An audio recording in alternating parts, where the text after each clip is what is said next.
এখানে তোমার দ্বীন ইসলামের আলোচনা হবে। তোমার তো সেই গুরুত্ব ভক্তি ভালোবাসা থাকা দরকার। হ্যাঁ, যদি তুমি মাননেওয়ালা না হও আলাদা কথা ভাই। এই সমাজে হাজারো লক্ষ ধর্ম আছে, ঠিক না বেটি? যা যেটা পছন্দ সে সেটা মানবে, উনি আমাদের কোনো বক্তব্য কথা বলার না। কিন্তু আপনি বলবেন আমি মুসলমান, আমি ইসলামের অনুসারী এবং আমরা দাদা পীরের সিলসিলার ভক্ত মুরিদ অনুসারী, এবং এসেওছেন, এসে মাহফিলকে অপমান করে দূরে দূরে থাকবেন, এটা তো ঠিক নয়। এজন্য আপনাদেরকে ডাকলাম। কেন আল্লাহ রসুল বলেছেন তোমরা কোরআনের মাহফিলে গেলে জমে জমে বসবে। হুজুর বসলে কি হবে? আল্লাহ খুশি হবে। জোরে বলুন সুবহানাল্লাহ। আমার নবী বলছেন আল্লাহ খুশি হবে। আমরা আল্লাহকে খুশি করার জন্য বসবো না? বসবো না। ব্যাস। যদি আপনি না আসতেন আলাদা কথা। অনেক লোক আসে না, তারা কাজ কামে ব্যস্ত থাকে, কেউ বিমারে অসুস্থ আছে, কেউ বাড়িতে থাকে না বাইরে থাকে, কেউ মাঠে কাজ নিয়ে ব্যস্ত আছে, কেউ দোকানে আছে, এক একজন এক এক কাজে ব্যস্ত আছে। কিন্তু আল্লাহ যখন আপনাদের কপালে জান্নাতের বাগানে বসা নসিব করেছে, এতে আপনারা খুশি না বেজার? তাহলে খুশি যখন হয়েছেন, বাগানের সৌন্দর্যটাও তো করা দরকার। তাই আপনাদেরকে ডাকলাম। তো খুশি হলে কি বলতে হয়? বলুন আলহামদুলিল্লাহ। নতুন করে যিনারা আসছেন তেনাদেরকেও বলবো মাহফিলের সঙ্গে লেগে লেগে বসবেন। নাই আপনারা দু চারজন আবার দূরে দূরে বসবেন, দেখা দেখে আরো 50 জন বসবেন। এই বারবার এগুলো করা ঠিক হবে না, বারবার এগুলো উচিত হবে না। তা আসেন দরুদ শরীফ পড়েন। আল্লাহুম্মা সাল্লি আলা।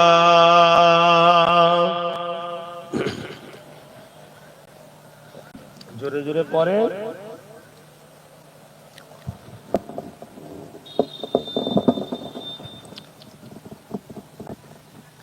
দুপুরে খাওয়া দাওয়া না করেই চলে এসছেন নাকি?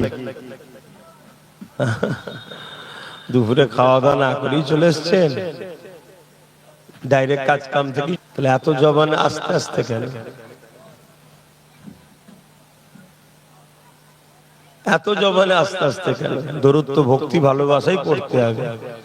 জবান খুলে পড়েন। আল্লাহুম্মা সাল্লি আলা।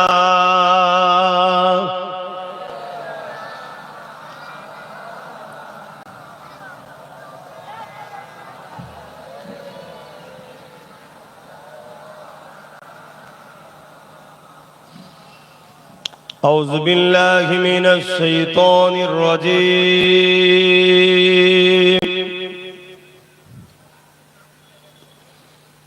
بسم الله الرحمن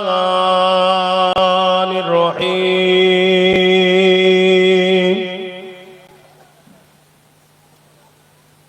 الحمد لله. الحمد لله نحمده ونستعينه ونستغفره ونؤمن به ونتوكل عليه ونعوذ بالله من شرور أنفسنا ومن سيئات أعمالنا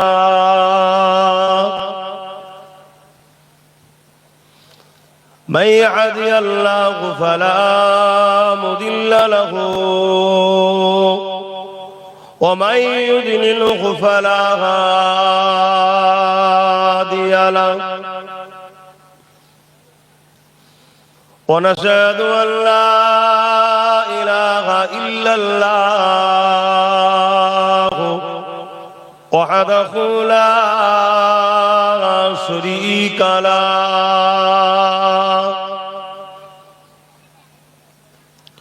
ونشهد أن سيدنا وحبيبنا ومولانا محمدا عبده ورسوله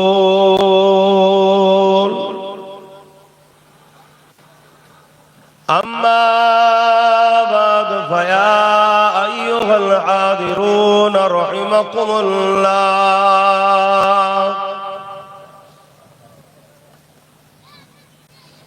قال الله تعالى في كلام المزيد والفرقان الحميد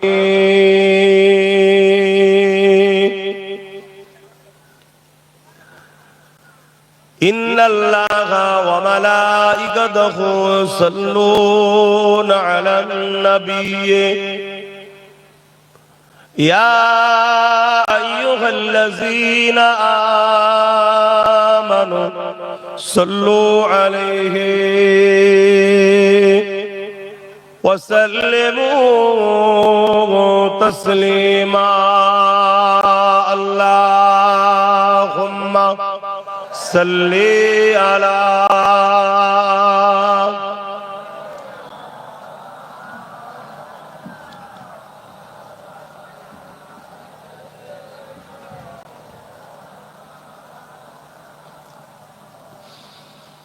যাদের হৃদয়ে আছে আল্লাহর ভয় তারা কখনো ভুলে যায় না আল্লাহর প্রেম ছাড়া এই দুনিয়া কারো কাছে কোনো কিছু চায় না যাদের হৃদয়ে আছে আল্লাহর ভয় তারা কখনো ভুলে যায় না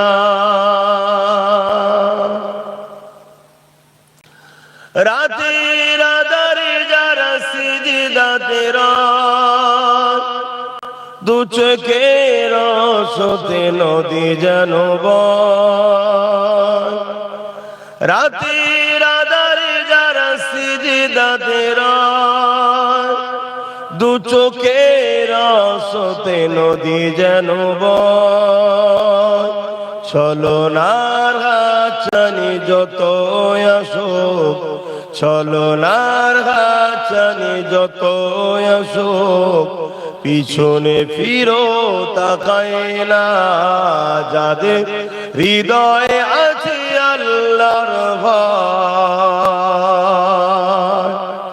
তারা কখনো ভুলে যায় না আল্লাহুম্মা সাল্লি আলা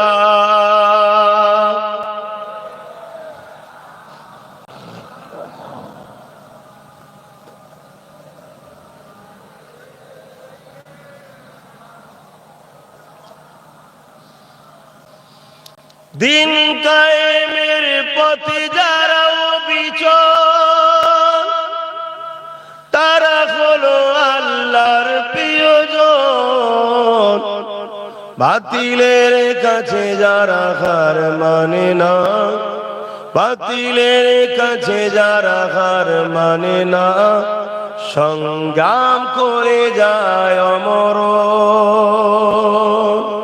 বলুন সুবহানাল্লাহ দিন কায়েমের জন্য যারা সর্বসময় জিদ্দ জিহাদ করছে তারাই তো আল্লাহর প্রয়োজন দিন বলতে কি ইসলাম আর ইসলাম বলতে ইসলাম শুধু নামাজ রোজা দাড়ি টুপির মধ্যে সীমাবদ্ধ নয় ইসলাম বলতে অন্যায় মিটানো ন্যায়কে প্রতিষ্ঠিত করা জোরে বলুন সুবহানাল্লাহ ইসলাম খোদার্থকে খানা খাওয়ানো যারা সর্বসময় জিদ্দ জিহাদ করছে খোদার্থদের মুখে খাবার দিবা তারাই আল্লাহর প্রয়োজন ইসলাম যেমন রোজা নিজে রাখছে ঠিক তেমন অপর রোজাদার কি করে ইফতার পাবে তার ব্যবস্থার জন্য চেষ্টা করছে এটা হলো প্রকৃত আল্লাহর দ্বীনের জন্য চেষ্টা করছে, এরাই হলো আল্লাহর প্রিয়জন। জোরে বলুন সুবহানাল্লাহ। ইসলাম যেমন নিজে হাসি খুশিতে থাকা পছন্দ করে, অপরেরও জীবন জীবিকা কি করে হাসি খুশিতে থাকবে সে নিয়ে চেষ্টা যারা করছে, জিদ্দ জিহাদ করছে, সংগ্রাম করছে, লড়াই করছে, এতিমের অধিকার, বিধবার অধিকার, গরিবের অধিকার, মা বাপের অধিকার, স্ত্রীর অধিকার, স্বামীর অধিকার, একটা সুন্দর শান্তি সমাজ ব্যবস্থা করাকে নাম হলো ইসলাম। এর জন্য যারা সর্বসময় সংগ্রাম করছে তারাই হলো প্রকৃত আল্লাহর প্রিয়জন। জোরে বলুন সুবহানাল্লাহ। কেউ যদি শুধু মনে করে আমি মসজিদে গিয়ে নামাজ পড়ে আল্লাহর প্রিয় হয়ে গেছি, না, ওটাও যেমন পড়তে হবে, বাইরে বেরিয়ে অন্যায় দেখলে রুখে দাঁড়াতে হবে। হুজুর রুখে দাঁড়ালে তো মার খাবো, মার খেতে হবে। তুমি কে? আমার নবী মার খেয়েছে, তুমি কে? সাহাবা হুজুররা শহীদ হয়ে গেছে, তুমি কে? এটাই তো আল্লাহর পরীক্ষা, যে অন্যায় দেখলে আমার প্রেমিক যারা তারা রুখে দাঁড়াবে, আবার মসজিদে গিয়ে আমাকে সেজদা দেবে, আবার আমার জন্য রোজাও রাখবে, মাল দিলে আমার জন্য হজে আসবে, ওই ধন দৌলত দিয়ে গরিবকে দান করবে, সাহায্য করবে। এই যে একটা সুন্দর পরিবেশ গড়া, একে বলা হয় ইসলাম, দ্বীন। দিন কায়েমের পথে যারা অবিচল, তারা হলো আল্লাহর প্রিয়জন। বাতিলের কাছে যারা হার মানে না, বাতিল কারা? যারা ইসলামের বিরুদ্ধে। শুনছেন তো? যারা জুলুমের পক্ষে, মদের পক্ষে, জেনার পক্ষে, খুনের পক্ষে, ধর্ষণের পক্ষে, চুরির পক্ষে, অত্যাচারের পক্ষে, গরিবকে লুটার পক্ষে, দেশে বিরোধী, দেশের লুটার পক্ষে, যারা মিথ্যাবাদ, কাযযাব, ধোঁকাবাজ, মানুষের উপর জুলুম করে, এগুলো সব হলো বাতিল। শুনছেন তো নাকি? এই বাতিলরা সর্বসময় দিন যারা কায়েম করতে গেছে তাদের উপরে হুমকি দিয়ে। শুনছেন না? তাই দিন যারা কায়েম করে না, বাতিলের কাছে কখনো মাথা নত করে না। দিন কায়েমের পথে যারা অবিচল, তারা হলো আল্লাহর প্রিয়জন। বাতিলের কাছে যারা হার মানে না, বাতিলের কাছে যারা হার মানে না, সংগ্রাম করে যায় অমরণ। যাদের হৃদয়ে আছে আল্লাহর ভয়, তারা কবু নবী ভুলে যায় না। আল্লাহর প্রেম যার এই দুনিয়ায়, কারো কাছে কোনো কিছু চাই না। আল্লাহুম্মা সাল্লি আলা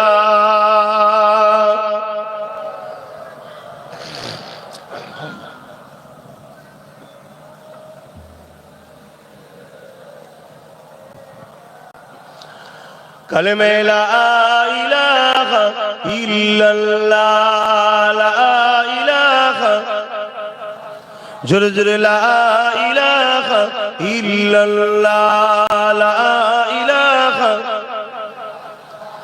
লা ইলাহা ইল্লাল্লাহ মুহাম্মাদুর রাসূলুল্লাহ। হাসবি রাব্বি জাল্লাল্লাহ মা ফি কলবি খায়রুল্লাহ। হাসবি রাব্বি জাল্লাল্লাহ মা ফি কলবি খায়রুল্লাহ।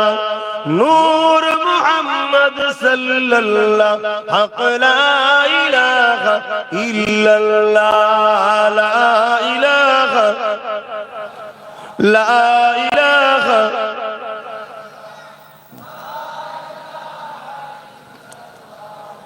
মুহাম্মাদুর রাসূলুল্লাহ। আল্লাহুম্মা সাল্লি আলা মাওলানা মুহাম্মাদ ওয়া আলা আলিহি।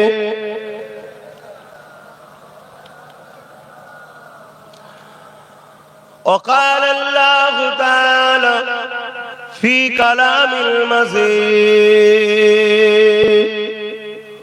ওয়াল ফুরকানিল হামিদ।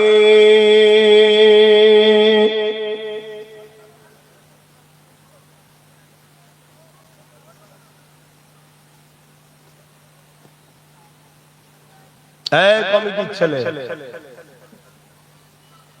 মুখে কথা কানে, মুখে কথা না, আস্তে আস্তে কথা। আর ভাই, তোমরা সেই অভদ্রপনা আবার করছো। তোমাদের ভালো না লাগে এসো না। আজকে এই যে চারিদিকে ইসলামের বিরুদ্ধে লোক কথা বলছে, তোমার আমার জন্য তো। তুমি আমি মসজিদে যাই না বলে তো লোক মসজিদ ভাঙছে। তুমি আমি ধর্মকে ভালোবাসছি না বলেই তো আমার ধর্মকে লোক গাল দিচ্ছে। তোমার আমার যদি ধর্মের উপর টান থাকতো তাহলে লোকের সাহস হতো। আবার মুসলমানের মধ্যে ৭৩টা দল হবে, ৭২টা দল মুসলমান অর্থ কাজ করবে বেঈমান কাফেরদের পক্ষে। এত কিছু ছেটে ছেটে অল্প মুসলমান থাকবে। এই অল্প নিয়েই যুগে যুগে বিজয় হয়েছে, কিয়ামত পর্যন্ত বিজয় হবে। জোরে বলুন সুবহানাল্লাহ। তাই আমি বলি, তোমরা মুখে কথা বলো না। তোমাদের ভালো না লাগে তোমরা দূরে থাকো। আমাদের যাদের ভালো লাগে আমাদের একটু দিন পালন করতে দাও। আর না তোমরা টেন্ডার নিয়েছো যে ধর্ম কত দেবো না, তাহলে তো বাপ যুদ্ধ করবো তোমাদের সাথে। করবেন না? হ্যাঁ, একদম পারফেক্ট কথা, কোনো কথা না। ইসলামের বিরুদ্ধে যে হবে তার বিরুদ্ধে জিহাদ করতে হবে, যুদ্ধ করতে হবে। তুই মানিস না আলাদার কথা, বিরোধী করার অধিকার তোকে কে দিলে? তোর যাকে খুশি ভাল লাগে, যা খুশি ভাল লাগে, যেটা ভাল লাগলে করকে যা, আমার দেখার জোরে বলুন দরকার নেই। কিন্তু আমরা এক আল্লাহকে ভালোবাসি, নবী মুহাম্মদ সাল্লাল্লাহু আলাইহি ওয়াসাল্লামকে ভালোবাসি, তাই তো নাকি? আমার প্রেমে আঘাত দিলে একদম কোনো কথা নাই, যুদ্ধ হবে। ঠিক তো নাকি? হাত তুলে বলুন ঠিক তো নাকি? হ্যাঁ। কিন্তু আমারই মুসলিম সমাজের মধ্যে ৭৩টা দল হবে, ৭২ লোক সর্বসময় ইসলামের দুশ্মনদের করে শক্তিশালী করবে। কথা বুঝে আসছে? তারা সেজে থাকবে মুসলমান, যাতে করে মুসলিম সমাজকে একত্রিত না হতে পারে, এরা একতা না হতে পারে। এদেরকে টুকরো টুকরো করে রাখো। আর প্রত্যেকটা দলের মাথায় কিন্তু বসে থাকবে উলামা। খুব ভালো করে শোনেন, প্রত্যেকটা দলের মাথায় বসে থাকবে কারা? উলামা। আর ৭২ দলের উলামাকে অর্থ দেবে ইসলাম বিদ্বেষী শাসক, অত্যাচারী শাসকরা। আমার কথা নয়, আমার নবীর কথা। কেন? এই ৭২টা টুকরো করে দিলে তবে তো আমরা অনেক দুর্বল হব। ৭২টা টুকরোকে অত্যাচারী শাসকদের অর্থে উলামা পরিচালিত দলেরা পরিচালনা করবে। ওরা সর্বসময় ওই তাগুতি শক্তি, দুনিয়ার ওই অর্থ নেবার জন্য ওই জালিম অত্যাচারীদের দলদাস হয়ে থাকবে। আর একটা দল যুগে যুগে ছিল, আজে শুবে কিয়ামত পর্যন্ত থাকবে, তাদেরকে বলা হয় আহলে সুন্নাত ওয়াল জামাত। তারা সংখ্যা কম হবে, ম্যান পাওয়ার থাকবে না, মানি পাওয়ার থাকবে না, অস্ত্র পাওয়ার থাকবে না, কিছু থাকবে না। আল্লাহ ও রাসূলের জন্য নিজের জানকে কুরবান করবে। আর আল্লাহ তাদের ঈমানের সাহায্যে তাদেরকে বিজয় দিয়েছে, আগামীতেও দেবে। জোরে বলুন সুবহানাল্লাহ।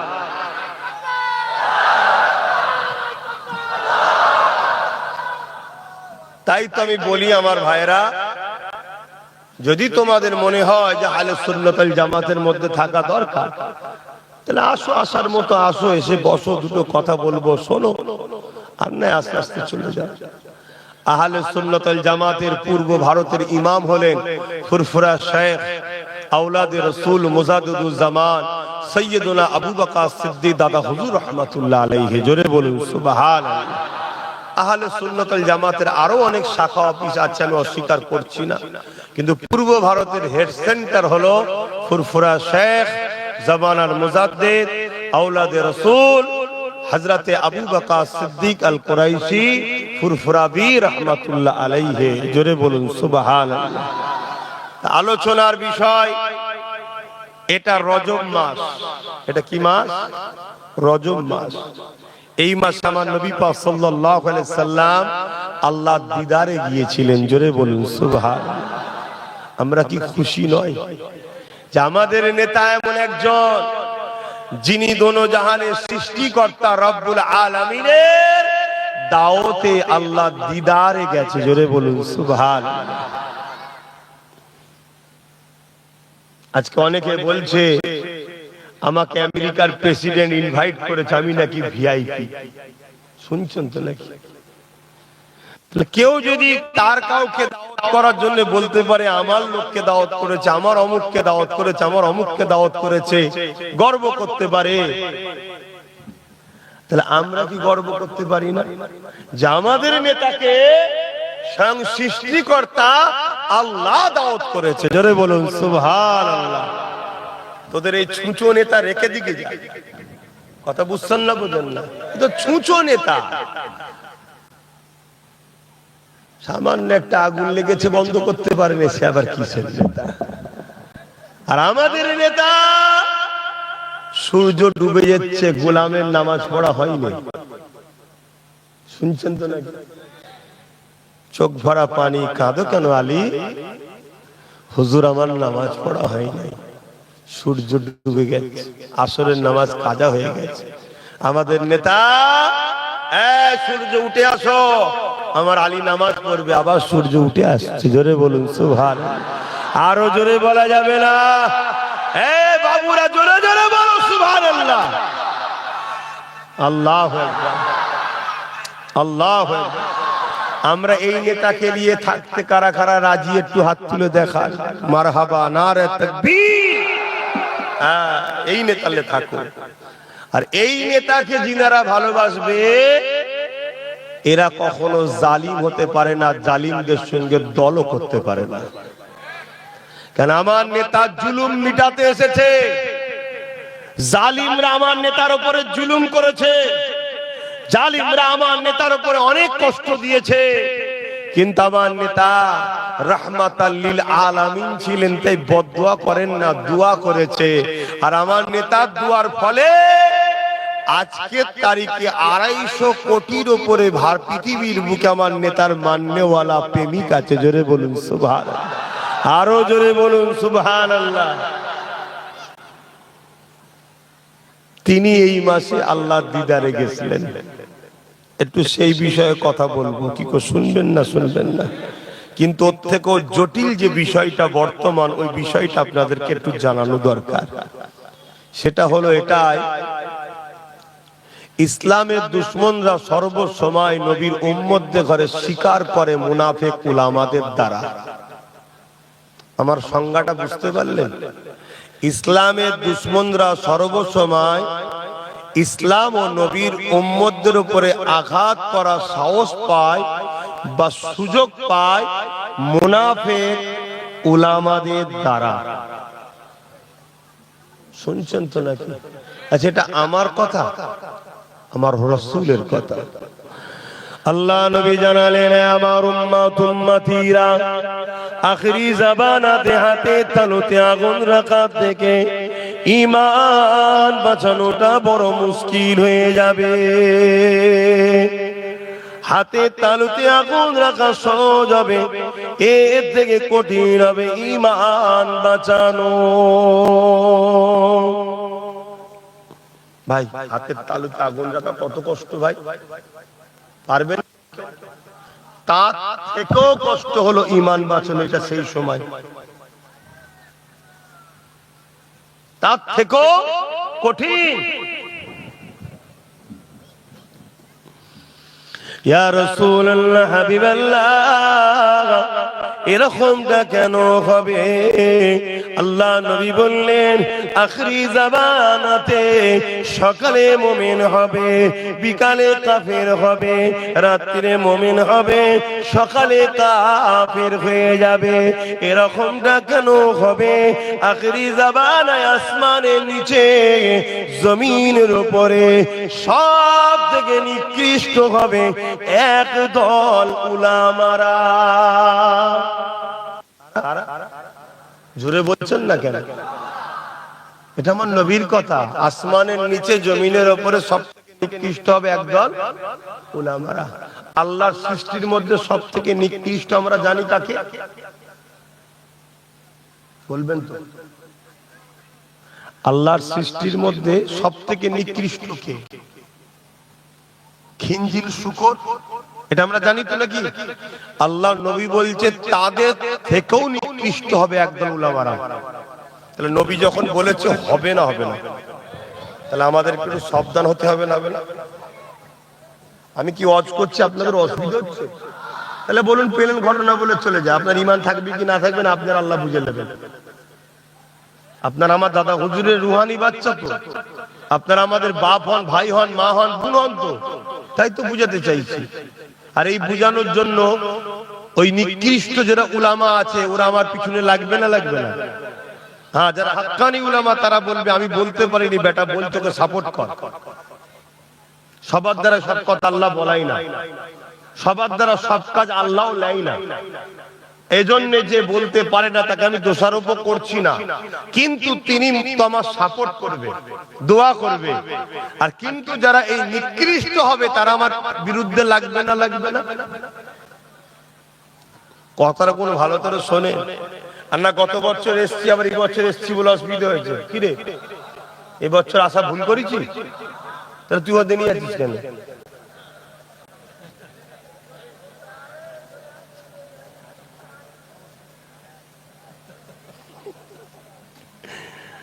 বাচ্চারা আমাদের আদরের জিনিস, তাই না? আল্লাহ নবী বাচ্চাদেরকে আর খুশবুকে আর ফুলকে বড় পছন্দ করতেন। জোরে বলুন সুবহানাল্লাহ। খুশবু, ফুল আর বাচ্চা, আর এই কটার মধ্যে আর বাচ্চাকে রাসূল বেশি পছন্দ করতেন।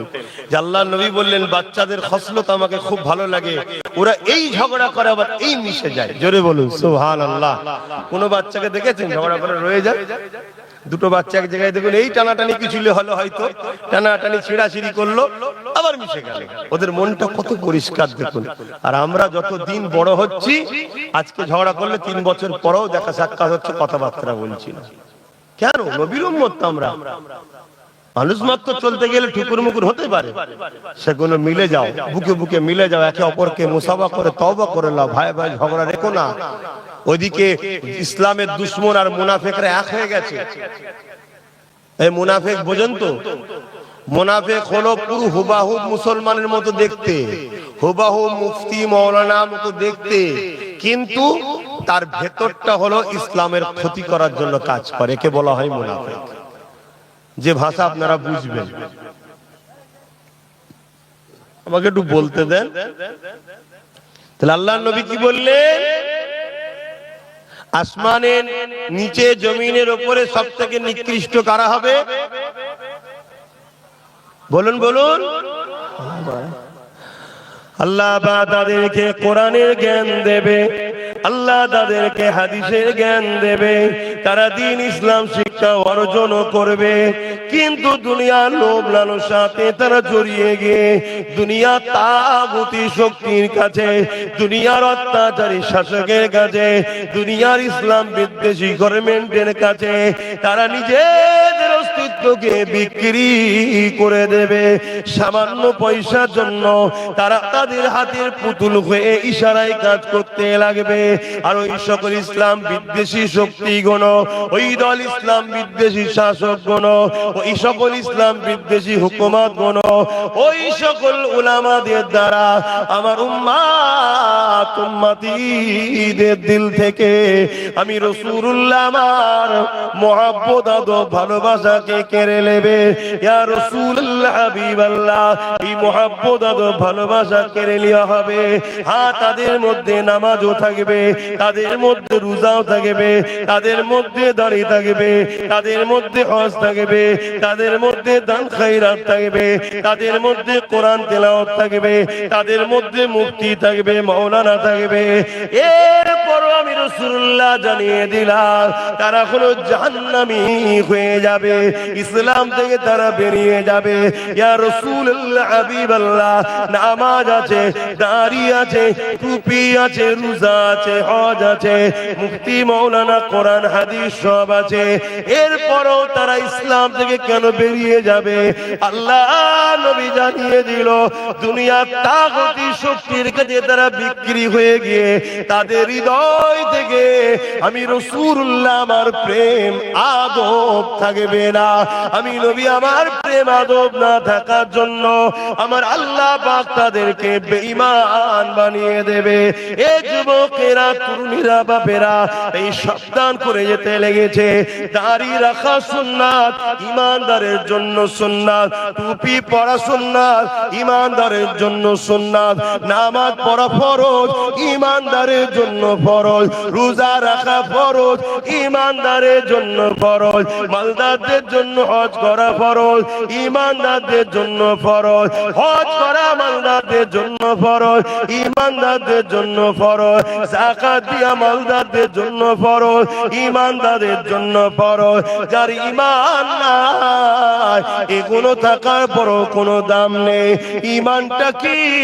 ঈমানটা হলো জানের থেকে বেশি ভালোবেসে, মুহাম্মদ রাসূলকে রাসূল জেনে জানের থেকে বেশি ভালোবেসে আদবের সাথে মেনে নেওয়ার নাম হলো ঈমান।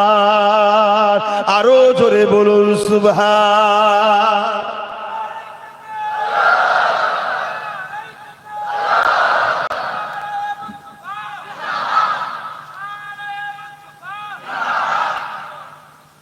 বুঝতে পারছেন তো নাকি? তাহলে মূল জিনিস কোনটা?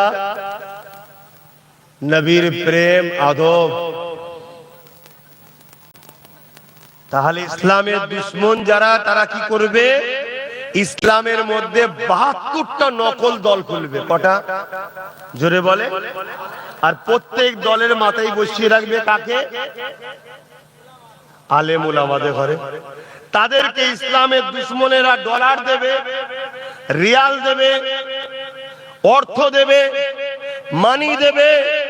তাদের দ্বারা মসজিদ বানাবে, মাদ্রাসা বানাবে, কোরআনের তালিম দেবে, সব দেবে। শুধু মুহাম্মদ রাসূলের প্রেম ও আদবটাকে বার করলে। কারণ কি ভাই? কারণ কি?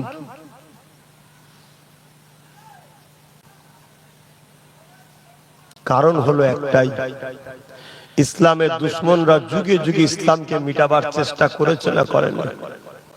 একটু সরাসরি দেন, কিন্তু তারা মিটাতে পেরেছে? কেন পারে না?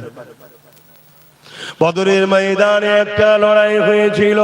ওই লড়াইতে ইসলামের দুশমনরা ছিল ১০০০-এর উপরে। তাদের নেতৃত্ব দিয়েছিল আবু জেহেল, উতবা, সাইবা, আবু লাহাব। তাদের হাতে অস্ত্র ছিল, তরোয়াল ছিল, তীর ছিল, বল্লম ছিল।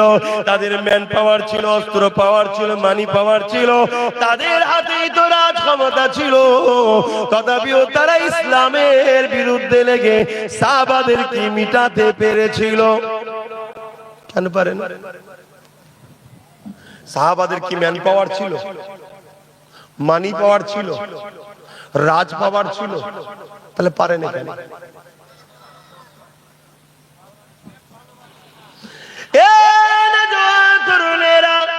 এটাই তো গবেষণার মধ্যে করতে লেগেছে।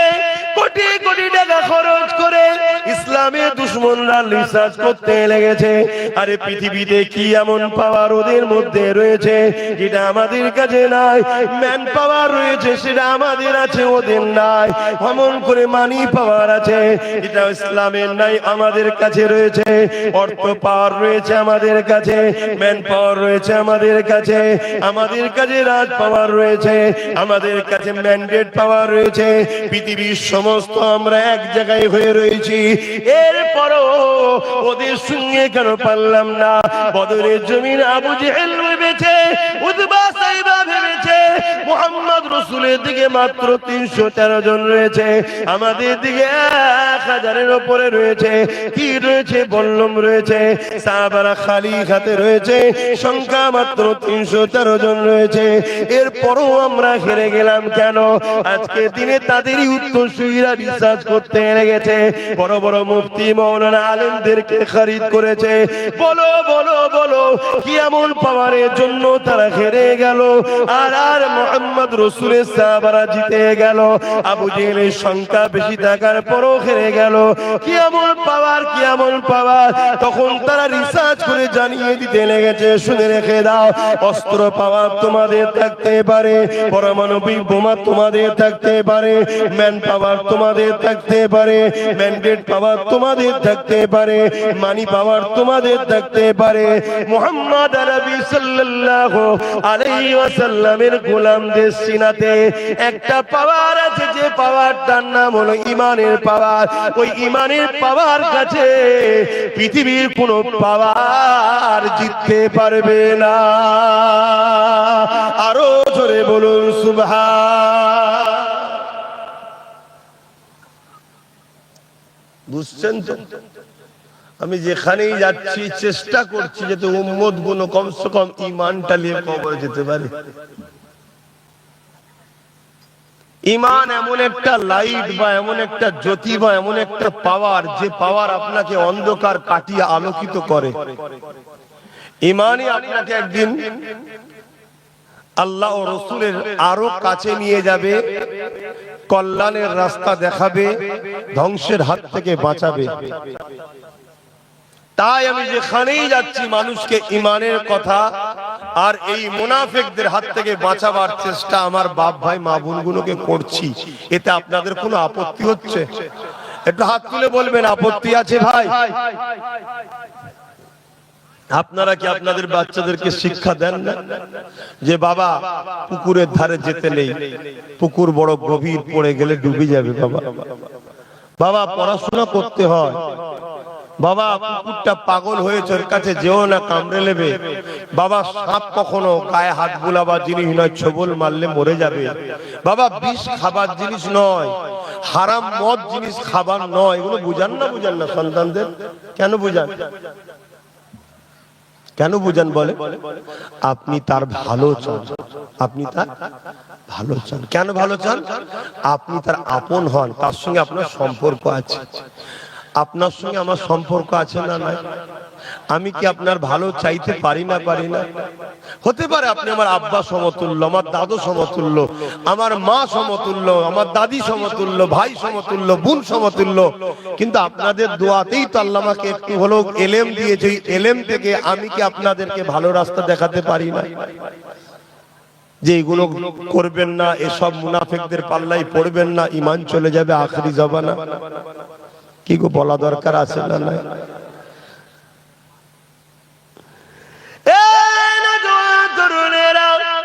সবারই একটাই লক্ষ্য, আল্লাহ দ্বীনকে মিটিয়ে দেবে, আমার রাসূলুল্লাহ দ্বীনকে মিটিয়ে দেবে। কিন্তু যুগে যুগে যুগে তারা চেষ্টা করে ফেলোয়ার হয়ে গেছে। রাজ ক্ষমতা ইসলামের দুশমনদের দিকে ছিল, ম্যান পাওয়ার ইসলামের দুশমনদের দিকে ছিল, মানি পাওয়ার ইসলামের দুশমনদের দিকে ছিল, ম্যান্ডেট পাওয়ার ইসলামের দুশমনদের দিকে ছিল। এরপরও তারা যুগে যুগে যুগে যুগে পরাজিত হয়ে গেছে। কোন পাওয়ারের কাছে তারা হেরেছে? তারা রিসার্চ করে দেখে নিয়েছে, ওই যে উম্মতে মুহাম্মাদীর অন্তরে সবুজ গম্বুজওয়ালার যে প্রেম ভালোবাসা আদব রয়েছে, ওই প্রেম ভালোবাসার কাছে এদেরকে কখনো পরাজিত করা যায় না। এই জন্যই তারা কোটি কোটি টাকা খরচ করে নতুন নতুন মুফতি মাওলানা বক্তাদের দ্বারা বিভিন্ন ভাবে টুকরো টুকরো করতে লেগেছে ইসলামকে। কেউ মাওলানা সেজে, কেউ মুফতি সেজে, কেউ বক্তা সেজে, সেটা আপনাকে বিভিন্ন কথা বলে, সব বিষয় বলবে, নামাজের বেলায় বলবে, রোজার বেলায় বলবে, হজের বেলায় বলবে, কিন্তু অন্যায় বিরুদ্ধে বলবে না। শুধু নাই নাই করো, নাই নাই করো। অথচ আল্লাহ কোরআনে বলে দিলেন, কুনতুম খায়রা উম্মাতিন উখরিজাত লিন-নাসি তা'মুরুনা বিল মারুফ ওয়া তানহাউনা আনিল মুনকার। ইসলামের দুটো সাইড আছে, একটা সাইড হলো অন্যায় বিরুদ্ধে সংগ্রাম করা, দ্বিতীয় সাইড হলো নিজেকে ন্যায়ের রাস্তায় পরিচালনা করা। তারা শুধু নাই কথা বলবে, অন্যায় বিরুদ্ধে বলবে না। চোখের সামনে জালিম শাসকরা ইসলামের বিরুদ্ধে কাজ করবে, কোরআনের বিরুদ্ধে কাজ করবে, আল্লাহ দ্বীনের বিরোধী কাজ করবে, সমাজকে মাতাল বানাবার চেষ্টা করবে, জুয়াখোর বানাবার চেষ্টা করবে। যাত্রা, ফাংশন, থিয়েটার, জানাজা বিচারি ভরে যেতে লেগেছে। এইগুলো সব দেখবে, এর বিরুদ্ধে কখনো কথা বলবে না। শুধু তারা ভালো কাজ করে যা বলবে, অন্যায়ের বিরুদ্ধে কখনো বলবে না। এই একটা হলো নমুনা। দ্বিতীয় সব থেকে বড় নমুনা হলো তারা নামাজ, রোজা, দাড়ি, টুপিলে ঘন্টা ঘন্টা ওয়াজ করবে, কিন্তু আমার নবীর শান, মর্যাদা, মাকাম, ইজ্জত, সম্মান আল্লাহ যে আমার নবীকে রুতবা দিয়েছে, ওই শান মর্যাদার আলোচনা উম্মতকে শোনাতে চাইবে না। এটা হলো মুনাফিকদের চরম একটা পরিচয়। তাই আল্লাহ কোরআনে জানিয়ে দিলে, এ আমার হাবিব, মুনাফিক আমি আল্লাহ, আমার দিকে ছুটে ছুটে আসবে, আর আপনার বেলায় মুনাফিক ঠোকর খাবে, হিচকিয়াত করবে, অর্থাৎ আপনার বেলাতে তারা দুর্বলতা প্রকাশ করবে, কুঞ্জুসি প্রকাশ করবে। কিন্তু আমি আল্লাহ, আমার বেলায় ছুটে ছুটে তারা আসতে চাইবে। আমি আল্লাহ জানিয়ে দিই, যারা আপনাকে বাদ দিয়ে আমাকে ধরতে চায়, এরাই হলো সব থেকে বড় মুনাফিক। শুনছেন তো নাকি? তাহলে আমাদের ঘরে খেয়াল করতে হবে, আমাদেরকে খেয়াল করতে হবে। অস্ত বিশাল হচ্ছে, লক্ষ লক্ষ টাকা খরচ করে মাহফিল হচ্ছে। ভালো জিনিস করুন, আমি ইসলামের বিরুদ্ধে নয়, মাহফিলের বিরুদ্ধে নয়। মৌলানা তো অনেক এসছে। আব্বা আপনি একটু পিছন দিকে বিক্রি করেন, আব্বা নাই মুখে কথা বলেন না। আমি জানি আপনারা বড় কষ্টের মধ্যে আছেন, বেকারত্বের হার এত বেড়েছে, ভারতবর্ষের 80 কোটি লোক গরিব হয়ে গেছে। কত কোটি? সব মোদির দয়াতে হচ্ছে। কার দয়ায় বলবেন তো? এই যে ভারতে এত গরিব বেড়েছে, আমাদের মোদি বাবুর এত ভালো লোক, তো ওই জন্য গরিবের সংখ্যা বেড়ে গেছে। খুব ভালো লোক। শুনছেন তো নাকি? 80 কোটি গরিব করে দিয়েছে, চিন্তার কোনো কারণ নেই। ওরকম নেতা যদি আরেকবার আসে, 100 কোটি পার করে দেবে। দেশটা পুরো ধ্বংস হয়ে গেছে। তো যাক, ও বিষয়ে আমি আলোচনা করছি না। পরে যদি সুযোগ আসে, সময়ের মধ্যে কোনো কথার মধ্যে আসে, তখন বলবো। কেন দেশকে ভালোবাসা, এটার নামও ইসলাম। জোরে বলুন, হ্যাঁ জোরে বলুন। দেশের পক্ষে কথা বলতে হবে না, হবে না? এখন কোন মুনাফিক মুসলমান যদি বলে আপনি ধর্ম সবাই বলবেন কেন? আরে ধর্মেই আছে তো দেশকে ভালোবাসা, তাই ধর্মীয় মাহফিলেই বলি। জোরে বলুন সুবহানাল্লাহ। বাপ যদি না জানা থেকে আমি আবার বলছি, জানুন জানুন জানুন। কেন আপনাদের ঘরে কুয়ায় ফেলে রাখা হয়েছে, শুনছেন তো? কয়েকটা ছেলে একটু তেরে ফিরে যদিও বা উঠতে চাইছে, একটু সাগর দেখবো, কুয়ায় কি সব ধরে ঠ্যাং ধরে টানছে, যাসনি যাসনি যাসনি যাসনি, ডুবে যাবি ডুবে যাবি, যাসনি ডুবে যাবি। কথা কিছু বুঝছেন? ইসলাম যে কি বিশাল, এটাকে কুক্ষিগত করা হয়েছে ইসলামের দুশমনদের অর্থে পরিচালিত তথাকথিত একদল মুনাফিক উলামাদের দ্বারা ইসলামকে কুক্ষিগত করে দেওয়া হয়েছে। কেন? যাতে করে ইসলামের বিকাশ দ্রুত যে হচ্ছে, এই হওয়া থেকে ইসলাম ব্রেক করতে পারে। শুনছেন তো নাকি? আজকে ইউরোপ দুনিয়া, আমেরিকা বলুন, ব্রিটেন বলুন, ফ্রান্স বলুন, জাপান বলুন, দলে দলে দলে দলে যুবক যুবতীরা ইসলামকে অ্যাকসেপ্ট করছে। জোরে বলুন সুবহানাল্লাহ। এটা কি কখনো চাইবে কেউ? জোরে বলেন। তাই ইসলামকে শুধু কুক্ষিগত করে দাও, কিন্তু তারা শিক্ষিত ছেলে, তারা গুগলে সার্চ করছে, তারা কি বলে গুগলকে জিজ্ঞেস করে রাসূলুল্লাহ লাইফ স্টাইল জীবনীকে পড়ছে। আপনারা তো নবীর জীবনী পড়েন না, আমার নবীর জীবনী দেখুন। আমার নবীর জীবনে যেমন পাবেন ধর্মনীতি পাবেন, সমাজনীতি পাবেন, অর্থনীতি পাবেন, পরিবার নীতি পাবেন, রাজনীতি পাবেন, রাষ্ট্রনীতি পাবেন, এডুকেশন নীতি পাবেন। টোটাল লাইফে একটা মানুষের যা প্রয়োজন সব বিষয়টা রাসূল পাক সাল্লাল্লাহু আলাইহি ওয়াসাল্লাম দেখিয়ে দিয়ে গেছে, শিখিয়ে গেছে। এর নাম হলো ইসলাম। জোরে বলুন সুবহানাল্লাহ। আর আমাদের ঘরে কি করেছে মোল্লারা, মৌলভী সাহেবরা কি করেছে বলবেন তো? কুক্ষিগত করে দিয়েছে। ওসব বাবা দেখতে যে উনি কি হচ্ছে না, ওর ছেলে আইপিএস অফিসার হয়েছে, হোক গে যাক, তোমার ছেলে মসজিদের ইমাম করো বাবা। এর নাম ইসলাম? হ্যাঁ, ইমাম দরকার আছে, গ্রামে একটা ছেলে হলেই তো হয়। কথা বুঝছেন না? বোঝেন না? 100টা ইমাম গ্রামে কি করবো? 100টা ইমাম দরকার তো একটা। 100টা ইমাম আমি কি করবো? কথা আবার খারাপ লাগে। 100টা ইমাম এখন কি করব? কি হচ্ছে মানে 100টা ইমাম 99টা পিছনে দাঁড়িয়ে চেষ্টা কর, চোখে ল্যাং মারতে পারলে আমার চান্স। ও যদি ভুল নাও করার পিছনে লেগে বসে আছে, এতে উচিত কি হবে? একটা ইমাম দরকার আছে, রাখুন। দুটো দরকার, রাখুন। 10টা করুন। বাকি 90টা দরকার ছিল দ্বীন ইসলাম শিক্ষার সাথে সাথে আমার ছেলেগুলো আইপিএস অফিসার হোক, জজ হোক, ডিএম হোক, বিডিও হোক। দরকার ছিল না? ছিল না? এগুলো করতে দিয়েছে। কি অসুবিধা হচ্ছে না? আমি ভুল করছি? আমি ফজরের নামাজ পড়ে বেরিয়েছি ভাই, আমি সেই ক্যানিং এ গেছিলাম, তালদিনা কি বলে ওখানে 10টায় যে মাইক ধরেছি 12টা পর্যন্ত, চারটাতে বেশি যায়, কম বেশি এসে আপনাদের এখানে এসে হাজির হয়েছি। জোহরের নামাজ এখানে পড়লাম, ভাঙরে আসি আর উঠে পড়ি। আজকে কিন্তু আল্লাহ ডাল ভাত জুটিয়েছে কপালে। কথা বুঝলেন? আমি বলেই দিয়েছিলাম ওটা আলু ভাত করতে বলবি। মান্য করে হুজুর মানে খুব ভালো খাই, হুজুর মানে খাবে না। হুজুর খেয়ে ফেললেই বিপদ, খেলেই হুজুরের তখন হুজুর আর লড়তে পারবে না। লড়াই করে কি করে? এখন তো লড়াই করার সময়, ঠিক না বেটি?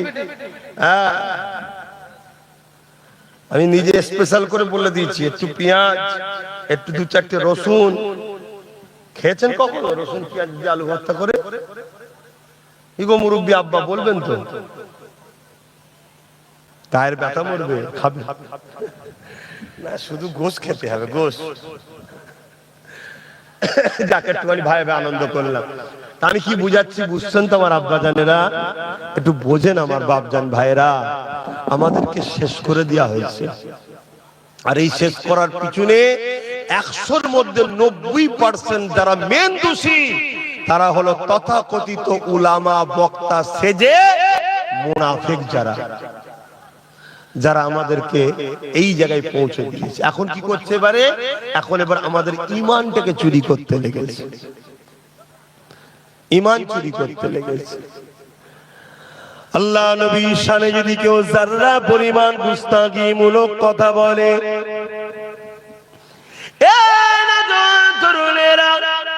আল্লাহ নবী নূর নবীর সামনে যদি কেউ যারা পরিমাণ অভদ্রপনা কোনো ভাষা ব্যবহার করে ফেলে, আল্লাহ পাক সঙ্গে সঙ্গে তাকে বেঈমান কাফের বানিয়ে দেয়। আর ওই বক্তার আলোচনা শুনে কেউ যদি প্রতিবাদ না করে চুপ করে বসে থাকে, আল্লাহ তাকেও বেঈমান বানিয়ে দেয়। এই শুনছেন তো নাকি? এত চুপচাপ কেন?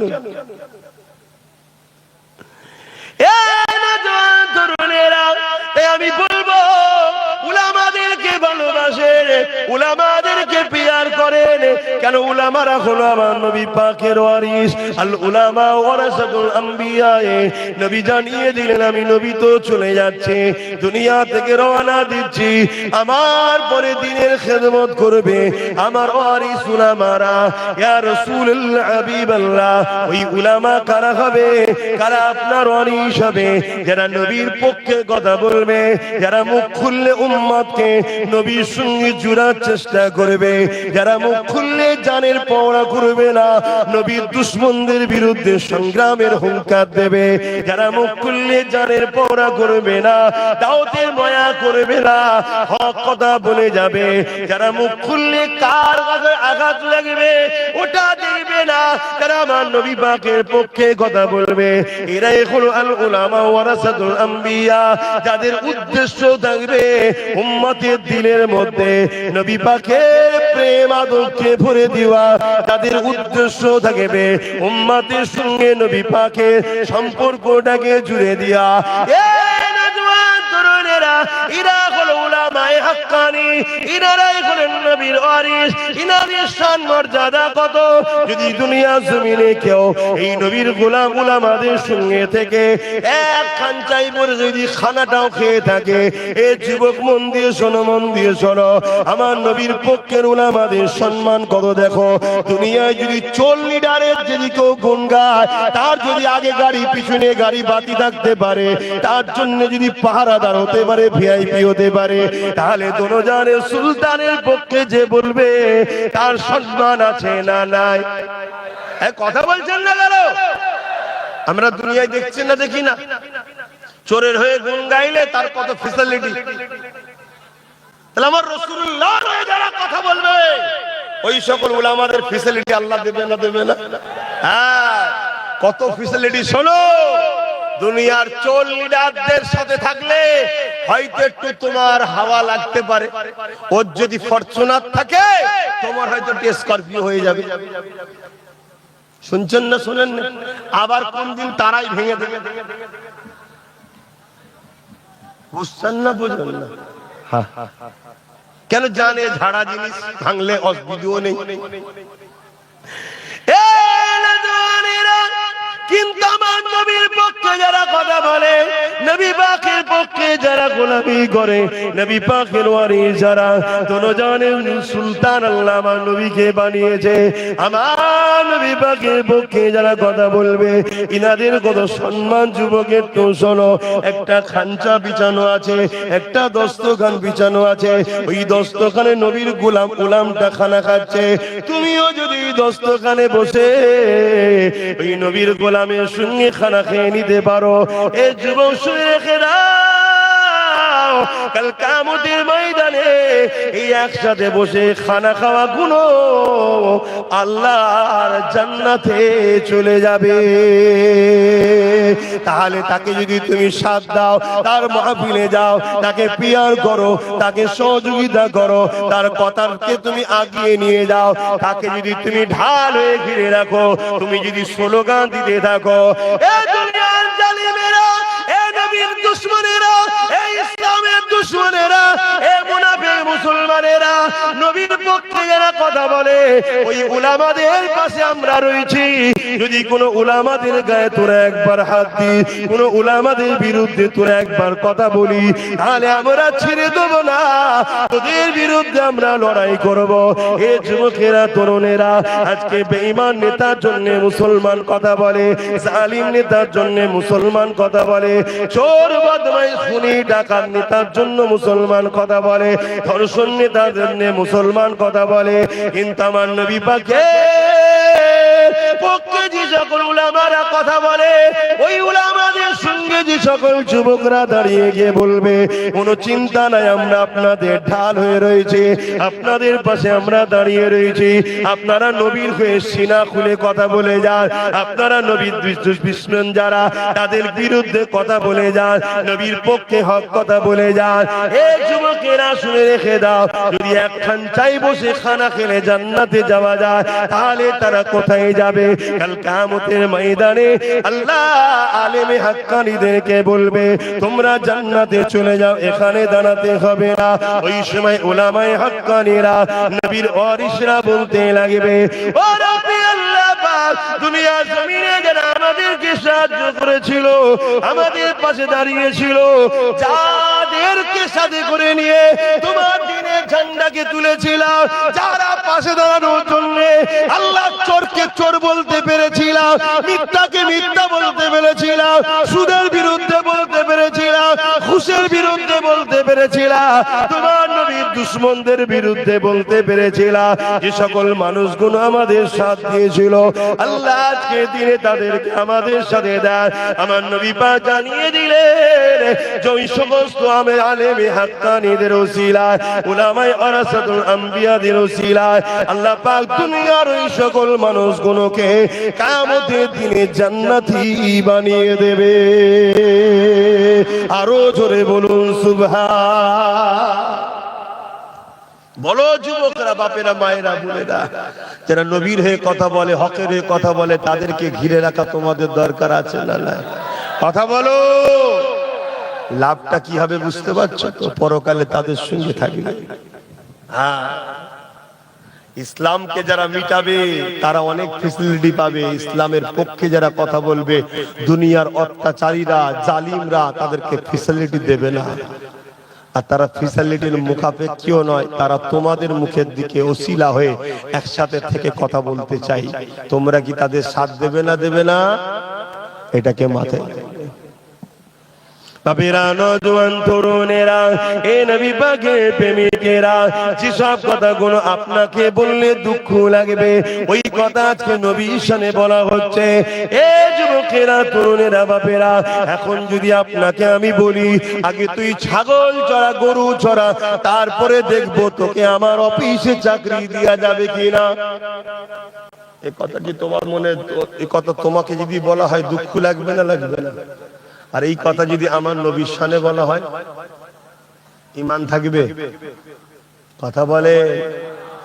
আজকাল এই সব কথা সমাজের বুকে শোনানো হচ্ছে না, হয় না? উদ্দেশ্য কি? উদ্দেশ্যটা কি? আমাদের ভেতরের পাওয়ারটাকে কেড়ে নিতে চাইছে। আর এরা এই কথাগুলো বলছে, এদের পিছনে হাত রয়েছে কাদের? জালিম শাসকদের। স্পষ্ট বলে যাচ্ছি, এদেরকে জালিম শাসকরা টাকা দেয়, এদেরকে জালিম শাসকরা ফ্যাসিলিটি দেয়। এরা জালিম শাসকদের প্রশাসনের পাওয়ার নিয়ে এত বড় বড় কথা বলে। এদের বিরুদ্ধে কেউ কিছু বললে আবার সেই নবীর গোলামটার উপরে এরা জালিম শাসকদের জুলুম করবে। শুনছেন না? শোনেন না? হ্যাঁ, আমার ব্যাপারটা একটু আলাদা ভাই। আল্লাহ আমাকে দাদা হুজুরের ঘরে জন্ম দিয়েছে এবং কামলিওয়ালা আমাকে বড় পছন্দ করেছে, হয়তো আমি সব ভয়টাই করি না। আর এরা এতটা ক্ষমতাও নাই আমার পিছনে লাগতে পারবে। শুনছেন তো নাকি? ইনশাআল্লাহ। তো যাই হোক, কিন্তু আমি আপনাদের বাঁচাবার জন্য বুঝাবো না, বুঝাবো না। হ্যাঁ, ধরুন কেউ কোনো জায়গাতে এমন বললো আমার নবীর শানে যে আল্লাহ প্রথম নবীদের ঘরে গরু ছাগল চড়ায়, চড়িয়ে দেখে এরা গরু ছাগল চড়াতে পারে কিনা, যদি পারে তারপরে তাকে নবী করা হবে। এই শুনছেন না? শুনুন, এটা কি আমার নবী আলাইহিস সালাম দেখার অপমান না? অপমান নয়।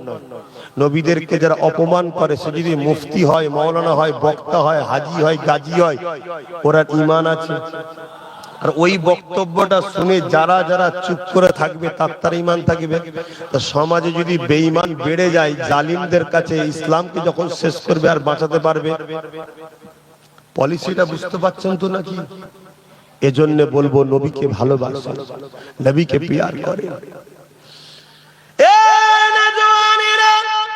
ঠিক তেমনই একদল মানুষ বলে বেড়ায় আল্লাহ নবী নাকি মিরাজ খবে খবে হয়েছে, আমার নবী পাক নাকি ঘুমিয়ে ঘুমিয়ে আল্লাহকে দেখেছে, আমার নবী পাক নাকি জান্নাত। বলুন নাউজুবিল্লাহ। আপনাদের কি আকীদা? আমার নবী আল্লাহ দিদারে গেছে না যায় না? একটু হ্যাঁ কি না বলেন, গেছে না যায় না? কিন্তু কেউ যদি বলেন নবী ঘুমিয়ে ঘুমিয়ে দেখেছে, তাহলে সে নবীর ওয়ারিস না নবীর ওয়ারিস সে দুশমন? এটা তো আপনাকে ভাবতে হবে। আরে কেমন তুমি নবীর পক্ষে, তুমি নবীর বিরুদ্ধে কথা বল? এটুকু তো কমন সেন্স জ্ঞান থাকা দরকার। হ্যাঁ, আল্লাহ নবী এক একদিন মদিনা নববী শরীফে বসলেন, বসে সাহাবাদেরকে লক্ষ্য করে বলতে লাগলেন, এ বাবা সাহাবারা, গতকাল রাত্রে আল্লাহ আমাকে নিয়ে গিয়েছিলেন মসজিদে হারাম থেকে মসজিদে আকসা, ওখান থেকে প্রথম আসমান, দ্বিতীয় আসমান, তৃতীয় আসমান, চতুর্থ আসমান, পঞ্চম আসমান, সপ্তম আসমান, সপ্তম আসমান, এইভাবে মসজিদে আকসা থেকে নিয়ে এ মসজিদে হারাম থেকে নিয়ে জিবরিল যেখানে থাকে সিদরাতুল মুনতাহা, ওখান থেকে এমন করে আল্লাহ পাক, এমন করে লামাকান আল্লাহ পাকের আরশে আজিম পর্যন্ত নিয়ে গেছে। এই কথাটা শোনার সাথে সাথে আমার নবীর সাহাবা দাবিদারদের মধ্যে মন দিয়ে শোনেন, যারা কিনা মুমিন ছিল, মুসলমান হয়েছিল, কলেমা পড়েছিল, তাদের মধ্যে থেকেও অনেকে এই কথাকে অবিশ্বাস করে বেঈমান হয়ে গেছে। শুনছেন না শুনেন? নবীর দরবারে তারা বসেছিল, নবীকে রাসূল বলে মেনেও ছিল। নবী যে এই কথাটা বললো, বলছে এটা কি করে হয়, কি করে অবাস্তব কথা। হ্যাঁ, রাতের আবার কিছু সময়, রাতের কিছু সময় সুবহানাল্লাযী আসরা বিআবদিহি লাইলান, রাতের কিছু অংশ, পুরো রাত নয়, আল্লাহ মসজিদে হারাম থেকে মসজিদে আকসা, ওখান থেকে সাত তবক আসমান, ওখান থেকে সিদরাতুল মুনতাহা, ওখান থেকে আল্লাহর আরশ। এই যুবক, এটা কি সম্ভব? জোরে বলুন, জোরে বলুন। কিন্তু সাহাবা হুজুরদের মধ্যে নবীর দরবারে বসেছিল, তারা নবীকে মেনেছে বলছে। এই কথা শুনে কিছু লোক বলে উঠলো, যেটা কি করে হয়। এই সুযোগটাকে নিয়ে আবু জেহেল, উতবা, সাইবা তাদের সাথ দিল, দিয়ে তারা আবু জেহেল, উতবা, সাইবার দিকে চলে গেল। আবু জেহেল বলতে লাগলো, মুহাম্মদ সাল্লাল্লাহু আলাইহি ওয়াসাল্লাম, তোমার এই কথাকে কি আমি বাজারে ছড়াতে পারি? আল্লাহর নবী বললে, হ্যাঁ পারো। তা যতজন পেল রাসূলের পক্ষে ছিল, যারা তাদেরকে আবু জেহেল বার করলে চলে গেল, যারা অবিশ্বাস করলো। শুনছো কি বলছি? তা তোমার আমার ঘরের মোল্লা মলি সাহেব পালাবে, বিশ্বাসের কি আছে? নবীর হাতে তৈরি করা সাহাবা দাবিদার সে বেরিয়ে চলে গেছে। অবাক হয়ে যাচ্ছ? আবু জেহেল তখন তারা মিটিং করছে, এক কাজ করো, এর কাছে না যে ডাইরেক্ট আবু বকরকে যে ধরে ফেলো, কারণ উনি হলো রাসূলের সব থেকে বড় পিয়ারা, সব থেকে বড় আশিক। ওইটাকে যদি আমরা বুঝিয়ে কোন রকম ভাবে, যেমন তোমরা চলে আসছো, ওইটাকে সরিয়ে দিয়ে যাই নবীর থেকে, তাহলে সব কটাকে বুঝিয়ে দেবো। শুনছেন তো নাকি? আহা, দল বেঁধে গেছে। আমার রাসূলুল্লাহ দরবারে সিদ্দিক আকবর আসছে, দল বেঁধে গেছে, যে দাঁড় করিয়েছে রাস্তায়। কোথায় যাচ্ছ? আরে নবীর দরবারে যাচ্ছি। তখন আবু জেহেল বলছে, হ্যাঁ তোমার নবী। ফাটা কপালে আবু জেহেল বলছে, তোমার নবী? হ্যাঁ, আমার সিদ্দিক আকবরেরই নবী। জোরে বলুন সুবহানাল্লাহ। হ্যাঁ, আমি জানি আমার নবী সবার নবী। জোরে বলুন সুবহানাল্লাহ। তিনি বলছে রাতের কিছু অংশে নাকি মসজিদে হারাম থেকে মসজিদে আকসায় গেছে, ওখান থেকে ফিরে এসেছে, বাকিটা শোনাই নেই। মানে এ কম বক্তাদের কাছে এইটুকুই বিরাট ব্যাপার, যেটা কয়েক সপ্তাহ বা মাসের রাস্তা, রাতের কিছু অংশে মোহাম্মদ রাসূল ঘুরে আসে কি করে। কিন্তু আল্লাহ কি বলছে? সুবহানাল্লাযী, যিনি নিয়ে গেছেন তিনি কে? যিনি সমস্ত দুর্বল কমজোরি থেকে পবিত্র, তিনি হলেন আল্লাহ। জোরে বলুন সুবহানাল্লাহ। আল্লাহ বলছে, হাবিব, এই ব্যাপারটা নিয়ে আপনি বলবেন না যে আপনি গেছেন, আমি আল্লাহ বলছি আমি নিয়ে গেছি। কারো যদি সন্দেহ হয়, আপনার উপরে নয় আমার উপরে তার সন্দেহ হবে। শুনছেন তো নাকি? তা আবু জেহেল বলছে আর সিদ্দিক আকবরকে কি, যে তোমার নবী নাকি রাতের কিছু অংশে মসজিদে হারাম থেকে মসজিদে আকসা পর্যন্ত গেছে, আবার চলে এসছে। বাকি যে নবী আরো শুনিয়েছিল ওটা বলেন। হায় হায় হায় হায়, কুরবান যাক সিদ্দিক আকবরের কদমে আব্বাস সিদ্দিকীর জানমাল। হ্যাঁ, আমি তিনার ঘরের ছেলে হতেই পেরেছি, জন্ম দিয়েছে আল্লাহ, তিনার ঘরে আমার পাঠিয়েছে, কিন্তু আমার সিদ্দিক আকবরের জুতোর ধুলো হতে পারি না। ওহ, কি ঈমান তিনার ছিল আমার নবীর উপরে। সিদ্দিক আকবর কথা শুনে মুচকে এসে বলছে, আমার নবী বলেছে? বলছে হ্যাঁ বলেছে। আমার সিদ্দিক আকবর কি উত্তর দিচ্ছে? আমার নবী যদি বলে থাকে ঠিক বলেছে, তবে শোনো, আমি আবু বকর আমার নবীর উপরে ঈমান এটা এর থেকেও অনেক দূর যেতে পারে আমার নবী।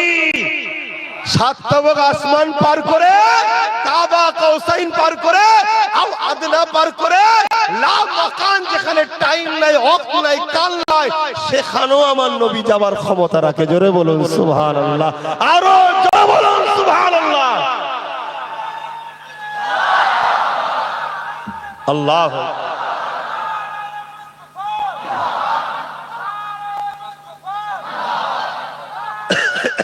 আল্লাহ, কথা শুনছেন?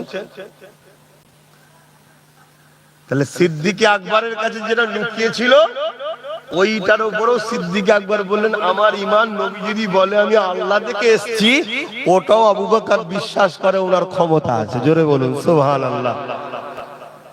আবু জেহেল বলছে সবাইকে বুঝালাম, তোমাকে আর বুঝিয়ে পারলাম না। শুনছেন? সিদ্দিক আকবর নবীর দরবারে এসে আল্লাহর নবী সবাইকে শোনাচ্ছে, এসে বলছে হুজুর আমার একটা কথা আছে। কি কথা? আপনি কথা বলেছেন আপনি নাকি মসজিদে হারাম থেকে মসজিদে আকসায় গেছেন রাতের কিছু অংশে। কেন? আবু জেহেল শোনালো। তুমি কি বলেছো? আবু বকর সিদ্দিককে নবী জিজ্ঞেস করছে তুমি কি বলেছো? আমি বলেছি হুজুর যদি আপনি বলে থাকেন সত্য বলেছেন, এবং এটাও বলেছি আপনি যদি এটাও বলেন যে আমি আল্লাহ থেকে এসেছি, ওটা আবু বকর বিশ্বাস করে। জোরে বলুন সুবহানাল্লাহ। আল্লাহর নবী বলেন আবু বকর তুমি হলো সিদ্দিক। জোরে বলুন সুবহানাল্লাহ। এক রায়াতের মধ্যে আছে আল্লাহ বললেন জিবরিল জলদি করে যা আমার হাবিবকে যে বলে আয়, আজ থেকে আল্লাহ আবু বকরকে সিদ্দিক লকাব দিচ্ছে। জোরে বলুন সুবহানাল্লাহ। কেন আমার আবু বকর আমার হাবিবকে সত্যবাদী বলে মেনেছে, আর তাই আমি আল্লাহ সিদ্দিক আবু বকরকে স্পেশাল লকাব দিলাম। আমি আল্লাহ শুকর সেই ঘরের ছেলে বলছি, একটু হলো আমার উপরে বিশ্বাস হচ্ছে তো নাকি? আমি আপনাদেরকে বারবার বলবো উলামাদেরকে দেখুন, উলামাদেরকে দেখুন, তাদেরকে পিয়ার করুন, তাদেরকে মোহাব্বত করুন। যদি তাদের মধ্যে নবী থাকে, আর নবী না থাকে যত বড় শাইখুল হাদিস হোক, আল্লামা হোক, যাই লাট সাহেব হোক, জুতোর তলায় রাখবেন। কি গো পারবেন না? পারবেন না? হ্যাঁ, এত বড় ভাষা বলে যাচ্ছি। আপনার গ্রামে মুচি আছে, ভ্যান চালিয়ে খায় গরিব মানুষ আছে, দিন মজুরি করে খাই গরিব মানুষ আছে, ওই মানুষটাকে যদি জিজ্ঞেস করুন আপনি নবীকে ভালোবাসেন, যদি বলে হ্যাঁ আমি ভালোবাসি, ওই মানুষটা জুতো মাথায় তুলে করবেন, কিন্তু যার দিলে নবী নেই, ও যদি বুখারী মুসলিম আবু দাউদ এবং বিশাল মদিনা যেখান থেকেই পড়ে এসো, ওকে পায়ের তলার জুতোতে রাখুন। কেন? মুনাফিক। ও মুনাফিক, আমার নবীর দ্বীনের দুশমন, গাদ্দার, উম্মতে মুহাম্মাদের ঈমান চুরি করতে বেরিয়েছে। আর আমার নবীর উম্মতের ঈমান যদ্দিন আছে, এ যদি হালকা বয়সে গুনাহ করে ফেলে, হালকা বয়সে প্যান্ট শার্ট পরেও ফেলে, হালকা বয়সে আরো কিছু ভুল করে ফেলে, যদি ঈমান থাকে আল্লাহ একে মিটিয়ে দেবে না, হয়তো একটু টাচ দেবে শুধরাবার জন্য, মিটিয়ে দেবে না। কারণ এর দিলে আমার বন্ধু আছে, একে পরিবর্তনের জন্য টাচ দেবে, ধাক্কা দেবে, ঝড় দেবে, যাতে করে বান্দা শুধরে যায়, ঈমান একদিন ওকে তওবা করিয়ে আল্লাহর জান্নাতে নিয়ে যাবে। জোরে বলুন সুবহানাল্লাহ। আরো চিৎকার দিয়ে বলুন সুবহানাল্লাহ। আপনারা বলুন লাব্বাইক লাব্বাইক লাব্বাইক, নারায়ে তাকবীর। এটা মাথায় রাখবে, আমার নবী যার দিলে নেই তার কিচ্ছু দাম নেই। এ ফয়সালাটা কে করেছে? আচ্ছা, এই যে দুটো হাত কে বানিয়েছে? দুটো পা, দুটো চোখ, দুটো কান, দুটো কিডনি, সব আল্লাহ বানিয়েছে। বানাবার পরে জানটা দেয়নি। এটার কিছু কাজ আছে? জোরে বলুন, এটা পুরো বেকার। আর জানটা দিয়েছে, একটা হাত দিয়েছে, জানটা দিয়েছে, একটা পাও নেই, জান দিয়েছে, একটা চোখও নেই, তারপরেও চলা যাবে না? যাবে না। কথা বলছে না তো? হালকা বয়সে একটু নাই ভুল ভ্রান্তি করছে ছেলেগুলো, কমসে কম বেঈমান তো নয় এরা, এরা তো নবীর দুশমন নয়, কিন্তু এদেরকে বেঈমান বানাবার জন্য একদল দাড়িওয়ালা টুপিওয়ালারা উঠে পড়ে লেগেছে। আর ওদেরকে সাহায্য করছে কারা? ইসলামের দুশমন শাসকরা। ওদের সঙ্গে দেখবেন সব সময় জালিম অত্যাচারী শাসকদের সঙ্গে উঠা বসা, একসাথে গল্প গুজুর গুজুর। ওরা কিছু করলে যদি ব্যাটার খাত না করে তাও ওদেরকে দাওয়াত করবে। আর এই দুশমন জালিম হুকুমত গুলো যদি মেয়ের বিয়ে দেয় তাও দেখবেন এই মৌলভী সাহেবগুলোকে ঠিক দাওয়াত করবে। এই কথা শুনছেন না? অতএব বাপ সাবধান করে যাচ্ছে, আপনার আমার পীরের বাচ্চা, আমার দাদা হুজুরের রুহানি বাচ্চা, সতর্ক করে যাচ্ছি, সাবধান হন। মুনাফিক চেনেন, মুনাফিক চেনেন। আমার রাসূল যাক দিলে নাই তার কোনো দাম নাই। তাহলে আমার নবী পাক সাল্লাল্লাহু আলাইহি ওয়াসাল্লাম মেরাজে গিয়েছিলেন না জানলে? জোরে বলুন। হ্যাঁ, অনেক মুনাফিকরা বলে আম্মাজান আয়েশা হুজুর নাকি বলেছে যাইনি। আরে আম্মাজান আয়েশা হুজুর যখন তুমি রয়াত করছো তখন আম্মাজান আয়েশা হুজুরের সঙ্গে আমার নবীর নেকাই হয়নি। তাহলে বললো কি করে? কিভাবে আমাদেরকে ভড়কাচ্ছে দেখেছেন? কিভাবে ভড়কাচ্ছে, খুব সাবধান। এবারে আসুন কিভাবে মেরাজে গিয়েছিলেন ওই বিষয়ে একটু সংক্ষেপে বলবো, শুনবেন? হাত তুলে বলুন শুনবেন। নারায়ে তাকবীর। আল্লাহ নবীর কাছে হযরত জিবরাইল আলাইহিস সালামকে আল্লাহ পাঠিয়ে দিলেন। হযরত জিবরাইল চলে আসলো, বুরাক নিয়ে চলে আসলো। হযরত জিবরাইল আলাইহিস সালাম ওই বুরাক নিয়ে আমার নবী পাকের দরবারে চলে এলেন। বুরাক হলো জান্নাতি একটা সওয়ারি। জান্নাতীরা যখন জান্নাতে যাবে, জান্নাতে ঘোরাফেরা করবে কিসে চেপে? দুনিয়ায় নাই গাড়ি চাপছো, বাস চাপছো, ট্রেন চাপছো, উট খাদা ঘোড়া চাপছো। জান্নাতে চাপার সওয়ারি হলো এই বুরাক। ওই বুরাক যখন তৈরি করেছিল, ওই বুরাক জান্নাতীদের সওয়ারির জন্য করেছে। ওই বুরাককে নিয়ে আল্লাহ নবীর দরবারে চলে আসলে। বুরাক কাকে বলা হয়? বুরাক থেকে বিজলি নামটা এসেছে। বুরাক থেকে বিজলি নামটা এসেছে। কেন বিজলি বলা হয়েছে? বুরাক যেমন দ্রুত গতিতে যায়, বিজলি কারেন্টও তেমন দ্রুত গতিতে আসে। আল্লাহ নবীর দরবারে চলে এলে, আল্লাহ নবী ঘুমাচ্ছে দেখে হযরত জিবরাইল আমার নবী পাককে উঠালেন না। আরে আমার আল্লাহ তো পাঠিয়েছে, আল্লাহ দিদারে যাবে, দাওতে যাবে। জিবরাইল তো ডাক দিয়ে তুলতে পারতেন, সালাম দিয়ে তুলতে পারতেন, কি হালকা করে গায়ে হাত দিয়ে লাড়িয়ে তুলতে পারতেন, কিন্তু জিবরাইল তুলছে না। কেন তুলো না গো জিবরাইল? আরে জিবরাইল, তুমি তো ফেরেশতাদের সরদার, আর আল্লাহ তোমাকে পাঠিয়েছে। নবীর থেকেও বড় হলো আল্লাহ, আল্লাহ খালেক, নবী মখলুক। তাহলে বড় যখন পাঠিয়েছে, কেন তুমি ডেকে তুলছো না, দাঁড়িয়ে আছো? কেন তুমি চুপ করে রয়েছো? হযরত জিবরাইল বলতে লেগেছে, এ দুনিয়া মানুষ শুনে রেখে দাও, অবশ্যই আল্লাহ খালেক, নবী হলেন মখলুক। আল্লাহ সৃষ্টিকর্তা, নবী সৃষ্টি হয়েছে, কিন্তু শুনে রেখে দাও আল্লাহ পাক তিনি বড়, ঠিকই কথা, কিন্তু জিনার কাছে পাঠিয়েছে, ইনি হলেন আল্লাহর বন্ধু মাহবুব। তাই আমি জিবরাইল, আমার ভয় হয় ডাকতে গিয়ে যদি বিয়াদবি হয়ে যায়। শুনছেন তো? ফেরেশতা জিবরাইল বলছে আমার ডাকতে গিয়ে যদি ভুল হয়ে যায়। আর মিশর থেকে নাকি পড়ে এসছে, কোথা থেকে পড়ে এসছে সব বলছে, বলছে নবী নাকি নাউজুবিল্লাহ বলতে পারছি না। আপনারা সব জানেন, আমি ভাষা বলতে পারছি না। অনেক ভাই তো বুঝে থেকে বলেও ফেলছে, আল্লাহ মাফ করেন, আল্লাহ মাফ করেন। কি অবস্থা! তাহলে এরা কি ইসলামের দুশমনদের গুপ্তচর নয়? কথা বলে। এই তোমাকে যদি আমি বলি রাখাল, তোমার ভালো লাগবে? কথা বলো। হয়তো তুমি সত্যিকারেরই হয়তো নিজের ঘরে জীবজন্তু পশু পাখি লালন পালন করো। একবার দেখেছিলেন না, আমি একটা ছাগলকে নিয়ে যাই, ছাগলটা আমার পিছু পিছু ঘুরছে, আমি পুষেছিলাম শখ করে কুরবানি দেবো বলে। এইটাকে দেখে কেউ যদি আমাকে বলে রাখাল, আমার ভালো লাগবে? আমি তো তাকে বলবো তোর এত বড় মুখে সাহস, না ভেঙে ফেলবো তো, তোমার রাখাল বুঝবে না? তাহলে আমি একটা কুতাকারের কে? আমার নবীর কাছে আমার কোনো তুলনা হয়? নবী যে ঘোড়া করে চাপতো, ঘোড়ার পায়ের ধুলো উপযুক্ত হতে পেরেছি আমি জানি না। তাহলে সেই নবীর সামনে যদি এই কথা ব্যবহার করা হয়, এই কথা যারা ব্যবহার করবে এরা বেঈমান কাফের হয়ে যাবে। আর এদের পিছনে কোটি কোটি টাকা খরচ করছে ইসলামের দুশমনরা এই যুব সমাজকে কাফের বানাবার জন্য।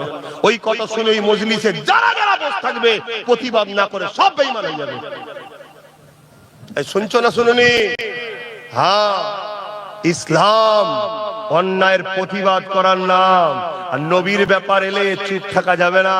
হুজুর প্রতিবাদ করলে যদি মারে, ওই সাহাবা হুজুররা নবীর প্রেমে হাসতে হাসতে জান দিয়েছে, তুমি না একটু মার খাবে? তুমি তো বলছো ভালোবাসি নবীকে, কি গো এই ভালোবাসো না বাসো না? কারা কারা ভালোবাসো হাত তুলে দেখো। এই সত্যি, এই সত্যি, এই সত্যি হাত নামাও।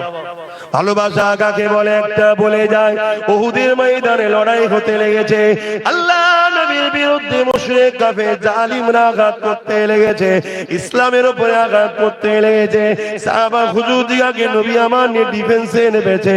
ঠিক এমনই সময় দেখা যায় আল্লাহ নবী একটা টাইমে নবী আমার একা একটা জায়গায় হয়ে গেছে, সাহাবা হুজুরদের সঙ্গে আর জালিমদের বিষয় লড়াই হতে লেগেছে। এমন সময় নবী পাককে একা পেয়ে এক অত্যাচারী জালিম বেঈমান কাফের আমার নবী পাককে তীরের নিশানা করছে মারবে বলে।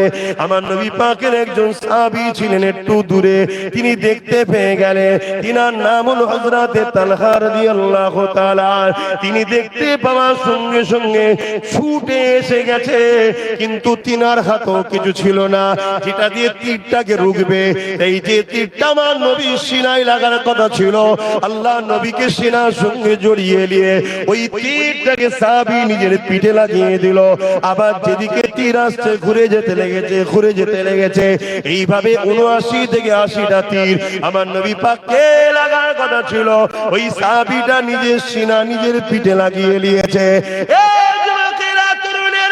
মোহাম্মদ কাকে বলে দেখো, তুমি আমি তো গলা লম্বা করে বলছি মোহাম্মদ করি, কাল ইসলামের দুশমন কালকে তোমাকে বলবে চমারটাকে যেতে হবে, ২০০ টাকার জন্য পালিয়ে যাবে, মরা মুরগির বিরিয়ানি খাবার জন্য পালিয়ে যাবে, আর তোমাকে সামনে নিয়ে মুনাফিক মুসলমান গুলো আর বেঈমান কাফের গুলো ওইখানে দাঁড়িয়ে দাঁড়িয়ে আজানের বিরুদ্ধে সমালোচনা করবে, চরিত্রহীন গুলো বলে যাবে। আজানের পরে যদি কোনো স্লোগান হয় তাহলে সব থেকে জোরে স্লোগান এটা হওয়া দরকার, এক চরিত্রহীন এই কথা বলে যাবে, আর সেখানে মুসলমান তুমি ২০০ টাকার জন্য আর হারাম খাবার জন্য বসে থাকবে। এ মুসলমান, এইরকম মুসলমানের উপরে লানত দরকার, এইরকম মুসলমানের উপরে গজব দরকার, যে গজব আল্লাহ আমেরিকার উপরে দিয়েছে, এইরকম গাদ্দার মুসলমানদের উপরে আল্লাহ লানত হওয়া দরকার আছে না নাই? নবী আমার কতটা কষ্ট করেছে এই আযানের জন্য, নামাজের জন্য, রোজার জন্য, কোরআনের জন্য, দ্বীনের জন্য। এক বেঈমান কাফের দাঁড়িয়ে দাঁড়িয়ে এত বড় কথা বলে যাবে, আর ওখানে হাজার হাজার মুসলমান হারামের খাদ্য খাওয়ার পরে ২০০ টাকার রোজ লিভার পরে একবারও বলতে পারবে না যেটা আপনি ভুল বলছেন। কেন? আযানের পরে দ্বিতীয় কোন আওয়াজ শোনা যায় না, আযানের পরে একটাই আযান আওয়াজ শোনা যায়, সেই ঘোষণাটা হলো আমার নবীর জন্য মাকামে মাহমুদের দোয়া চাওয়া।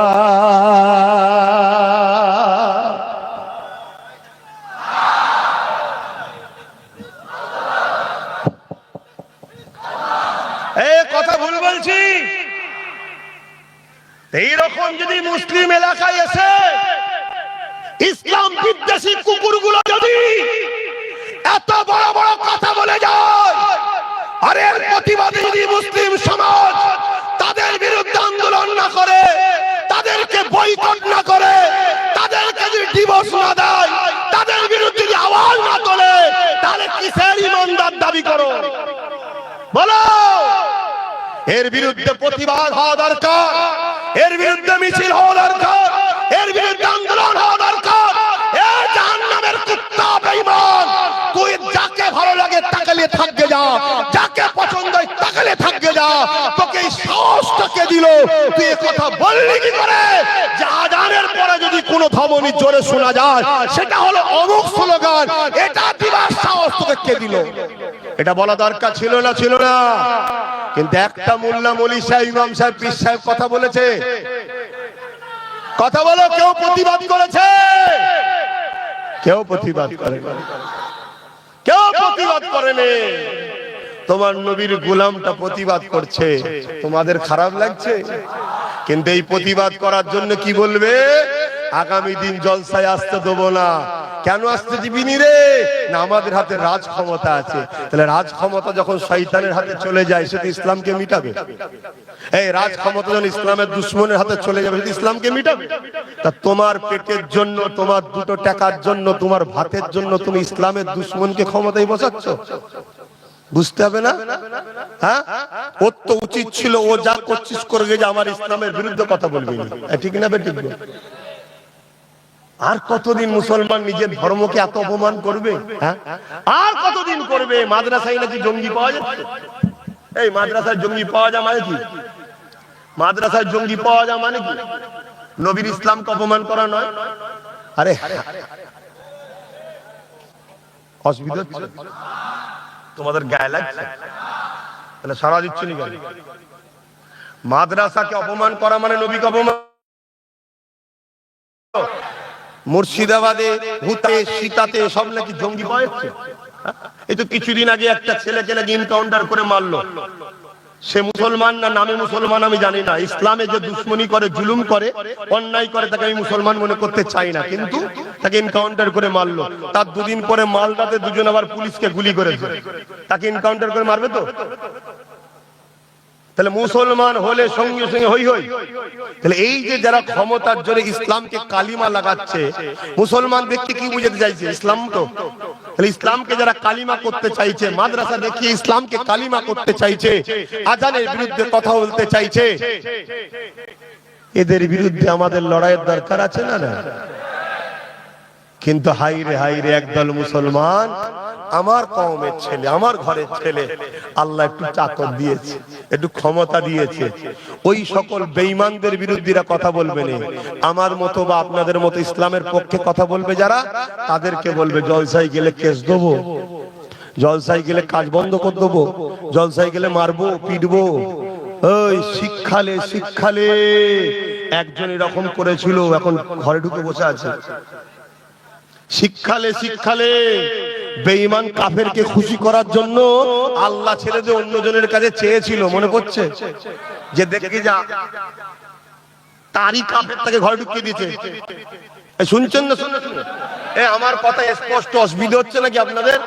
দাওয়াত করবেন না, আমি ভাঙড়ে আসতে চাইনি। আমি ভাঙড়ে এলে আমার বেশি অসুবিধা হয়। আমার অসুবিধা হয়, আমার মনে হয় আমার জন্য আমার ছোট ভাইটার না অসুবিধা হয়ে যায়, এই চিন্তা আমি আসতে চাই না।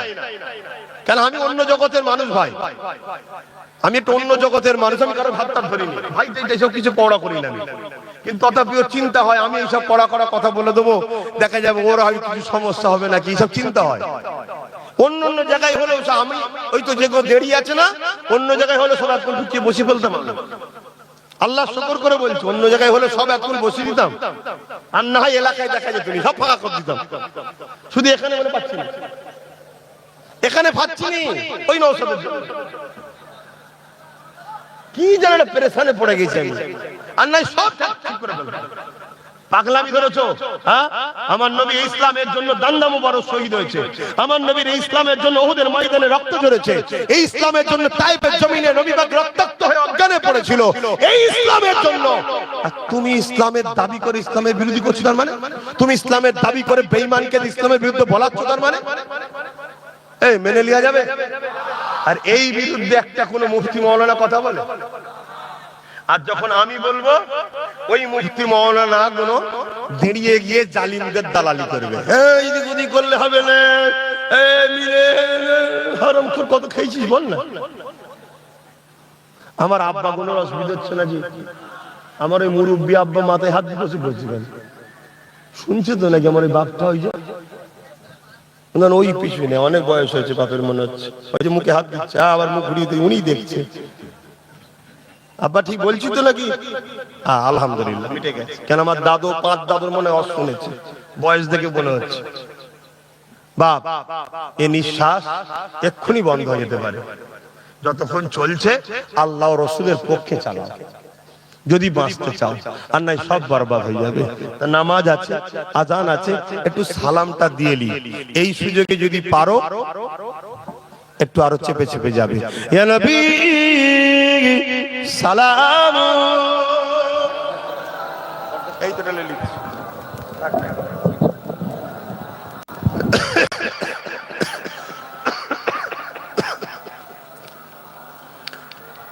বাপজান আমার, কথায় কি কষ্ট পেচ্ছেন নাকি আপনারা? আজানের পরে কি শুনতে হয়? আজানের পরে কি শুনতে হয়? আল্লাহুম্মা رب هذه الدعوة التامة والصلوات القائمة آت محمدا الوسيلة الفضيلة والدرجة الرفيعة وابعثه مقاما محمودا الذي وعدته وارزقنا شفاعته يوم القيامة إنك لا تخلف الميعاد। এটা শোনা হয়তো নাকি? তোর বেঈমান ভাল লাগে না, তোর আলাদা কথা, সেটা আলাদা বিষয়। ওইলি আমাদের কোনো কথা আছে নাকি ভাই? কিন্তু আমার আজানের পরে সমালোচনা করছিস কেন? খুব সাবধান হ, এগুলো সব বোঝেন তো। যাক, এই দোয়া যে চাইবে, আল্লাহ নবী বলছেন ওয়াজাবাত লাহু শাফাআতি, আমি নবী তাকে শাফাআত করব। জোরে বলুন সুবহানাল্লাহ। আমার ইসলাম নিয়ে চুল পরিমাণও যদি কেউ আঘাত দেয়, সে দেশের প্রাইম মিনিস্টার হোক আর রাজ্যের সিএম হোক, কোন বেটাকে ছেড়ে দিলে হবে না। শুনছেন না শোনেন নে? তুমি সম্মানের জায়গায় আছো, সম্মান বজায় রাখার চেষ্টা করো। সিএম সিএম এর জায়গায় থাকো, পিএম পিএম এর জায়গায় থাকো। হ্যাঁ, তোমার চেয়ারের দাম আছে, তুমি দেশের মাথায় বসে আছো, সম্মানীয় জায়গা, তোমার সম্মানের জায়গা, সম্মানে থাকো। সম্মানীয় বজায় রাখার মতো কথা বলো। তুমি রাজ্যের মাথায় বসে আছো, ভালো জায়গা, সম্মানের জায়গা, তুমি ভাষাটা বুঝার আগে বলো আমার কুরসির একটা সম্মান আছে, ঠিক না বেটি?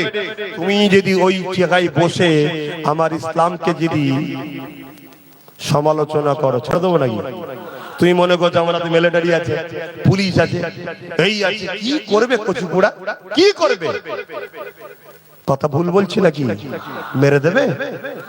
আমরা তো এমনি মরবো, কিন্তু হুজুরের জন্য, ইসলামের জন্য, হক কথা বলার জন্য বেহিসাব জান্নাতে যাব। জোরে বলুন সুবহানাল্লাহ। আর তুমি তোমার লে থাকো, তুমি তোমার চেয়ারের মর্যাদা দিয়ে দেশকে খাওয়াবিয়ে না আরো 100 কোটি ভিখারি বানাবে দেশবাসী, আর তুমি বুঝে নেবে বাপ, ঠিক না বেঠিক? তুমিও রাজ্যে বসে মাদ্রাসাগুলোকে বেকার করবে না মাদ্রাসা শিক্ষক দেবে? কথা বুঝে আসছে না? নাই মাদ্রাসায় কি করবে না করবে সে সব বুঝে নেবে খুনি, কিন্তু তুমি আমার ইসলামকে নিয়ে কথা বললে ছেড়ে দিয়ে যাবে? তো ভাইয়ের আমার, আমাকে ভুল বুঝবেন না, অনেক কষ্টের ইসলাম আমার রাসূলের, অনেক কষ্টের। হতভাগা আকবর যখন ইসলামের বিরুদ্ধে লেগেছিল, দ্বীনে ইলাহি বার করেছিল, জানেন তো নাকি? তখন আকবর কিন্তু সহজে পারেনি। আকবর একদল দুনিয়াদার মুফতি মাওলানাকে অর্থ দিয়ে কিনেছিল। আমার মাগুলো শুনছে তো? আমার মাগুলো শুনছো তো মাইকে? হ্যাঁ, আমার মাগুলো শোনো। নাই সামান্য ভিক্ষালিতে গিয়ে মা কাফের বেঈমানের সাথে বেঈমান না হয়ে যেতে হয়, একটু হুঁশ রাখো, একটু হুঁশ রাখো। তা আকবর অনেক টাকা দিয়ে উলামাদেরকে কিনেছিল। সেই উলামাদেরকে কিনে তাদেরকে অর্থ দিয়ে দ্বীনে ইলাহি লিখেছিল। মোজাদ্দেদ আল পেসানি বিরোধী করলো। আকবর কি করলো? তার আলেমদের ঘরে বাজারে নেপে দিল। তারা মোজাদ্দেদ আল পেসানি বিরোধী করে আকবরের গুণ গাইতে লাগলো। অথচ আকবর কোরআনের বিরুদ্ধে একটা কিতাব লিখেছে, তারপরও আকবরের পক্ষে আলেম উলামা কথা বলেছে না বলে না? তাহলে আজকে বলবে এটা আশ্চর্য কি আছে?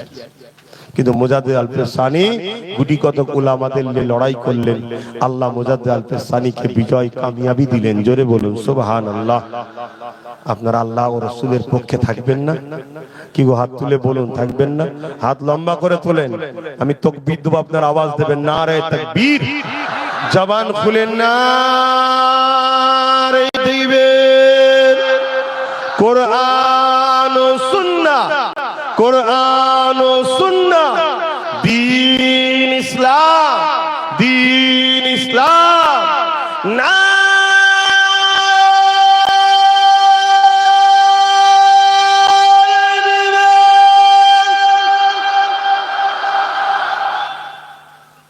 বাংলার মুসলমানদের ঈমান আছে, বলুন আলহামদুলিল্লাহ। আর বাংলার মুসলমানদের মধ্যে অনেক জায়গা একটু আরো বেশি ঈমানদার, তার মধ্যে একটা হলো ভাঙড়, বলুন আলহামদুলিল্লাহ। এজন্য ভাঙড়কে টার্গেট করা হয়েছে। এটা আজ থেকে নতুন নয়। দেখবেন ভাঙড়ের জমি, ভাঙড়ের জমি লোবো, ভাঙড়ের জমি লোবো, ভাঙড়ে এই করব, ভাঙড়ে ওই করব, কেউ বলবে জমি নিয়ে কম এ করব। এটা উদ্দেশ্য হলো এই যে একত্রিত হয়ে আছে একটা বিশাল ইমানদার মুসলমান, এইগুলোকে বিচ্ছিন্ন করতে চাইছে, ছোট ছোট করে দাও। কথা বুঝে আসছে না? কে বলবে আমি এয়ারপোর্ট করবো, এয়ারপোর্ট কথা বুঝে আসছে না? লোক খেতে পাচ্ছে না, চাষটি হচ্ছে না, বলছি এয়ারপোর্ট করবো।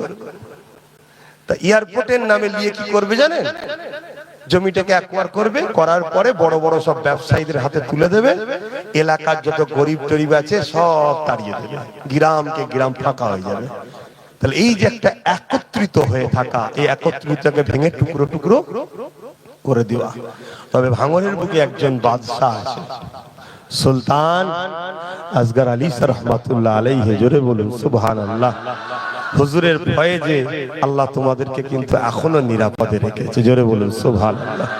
আল্লাহ আল্লাহর ওলির রুহানি দোয়া যেন তোমাদেরকে নসিব করে, বলুন আল্লাহুম্মা আমিন। কিন্তু শয়তান তার চক্রান্ত করছে না, করে না? কথা বলুন। অতএব সাবধানে থাকবেন, সতর্ক হয়ে থাকবেন। কথা বুঝে আসছে?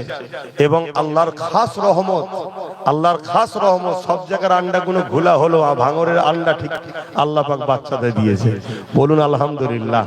অতএব এই বাচ্চা একাই রুকে দিয়েছে, বলুন ইনশাআল্লাহ। আল্লাহ পাক তাকে কামিয়াবি করুক, তোমাদেরকেও কামিয়াবি করুক, বলুন আল্লাহুম্মা আমিন। আসেন, যে উদ্দেশ্যে দাঁড়িয়েছি, হুজুরকে সালাম দেবো। আমরা বসে সালাম না দিয়ে দাঁড়িয়ে দেবো কেন? সালাম দিলে হুজুর জবাব দেয়, জবাবটা একটু আদবের সাথে লবো, জোরে বলুন সুবহানাল্লাহ। ইয়া নবী সালাম, ইয়া রাসূল সালাম, ইয়া হাবিব সালামাতুল্লাহ।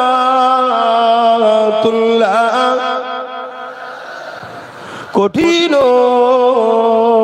হাসরের দিনে কি আছে মোদের কপালে, গুনাহগার উম্মাহ আতো আপনার লইবেন সঙ্গে মাহশরে। নবী সালাম,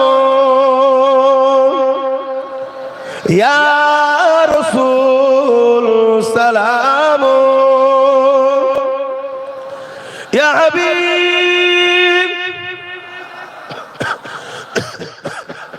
সালাম। সকলে গায়ে গায়ে বসেন, দোয়া হবে। সকলে গায়ে গায়ে বসেন। বালাগাল উলা বিকামালিহি, কাযাবাত তুজা বিজামালিহি, হাসানাত জামিউ সালিহি, সাল্লু আলাইহি ওয়া আলিহি। আল্লাহুম্মা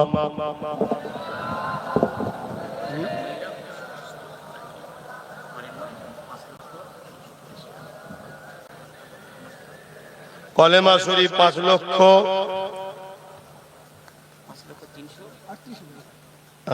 5 লক্ষ। আচ্ছা, আজানটা হয়ে যাক। ছেলেরা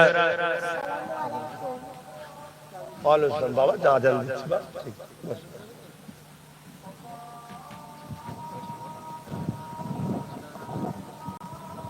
যে যেখানে আছেন বসুন। 4টি নামাজ, 3:45 আজান হচ্ছে, 4টি নামাজ। আজানের পর দোয়া হবে, আস্তে আস্তে যাবেন। তারপর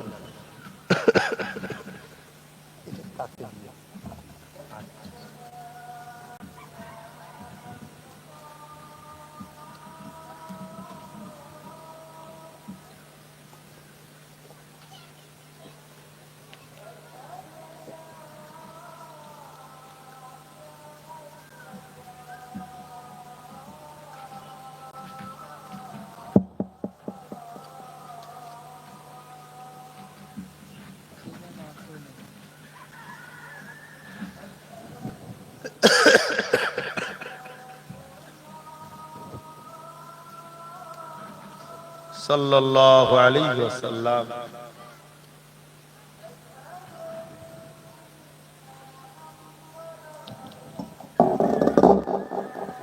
সাল্লাল্লাহু আলাইহি ওয়াসাল্লাম। কুররাতু আইনা বিকা ইয়া রাসূলুল্লাহ।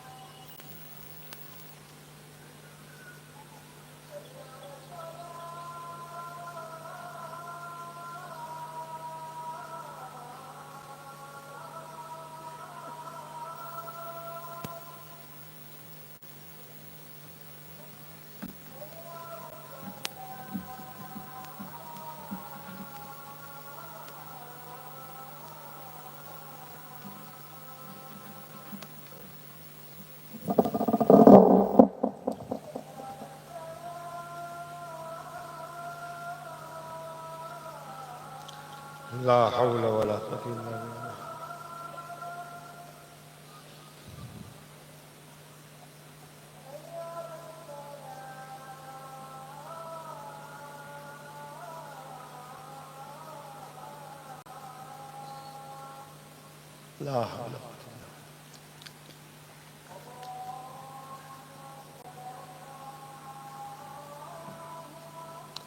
আল্লাহু আকবার, আল্লাহু আকবার।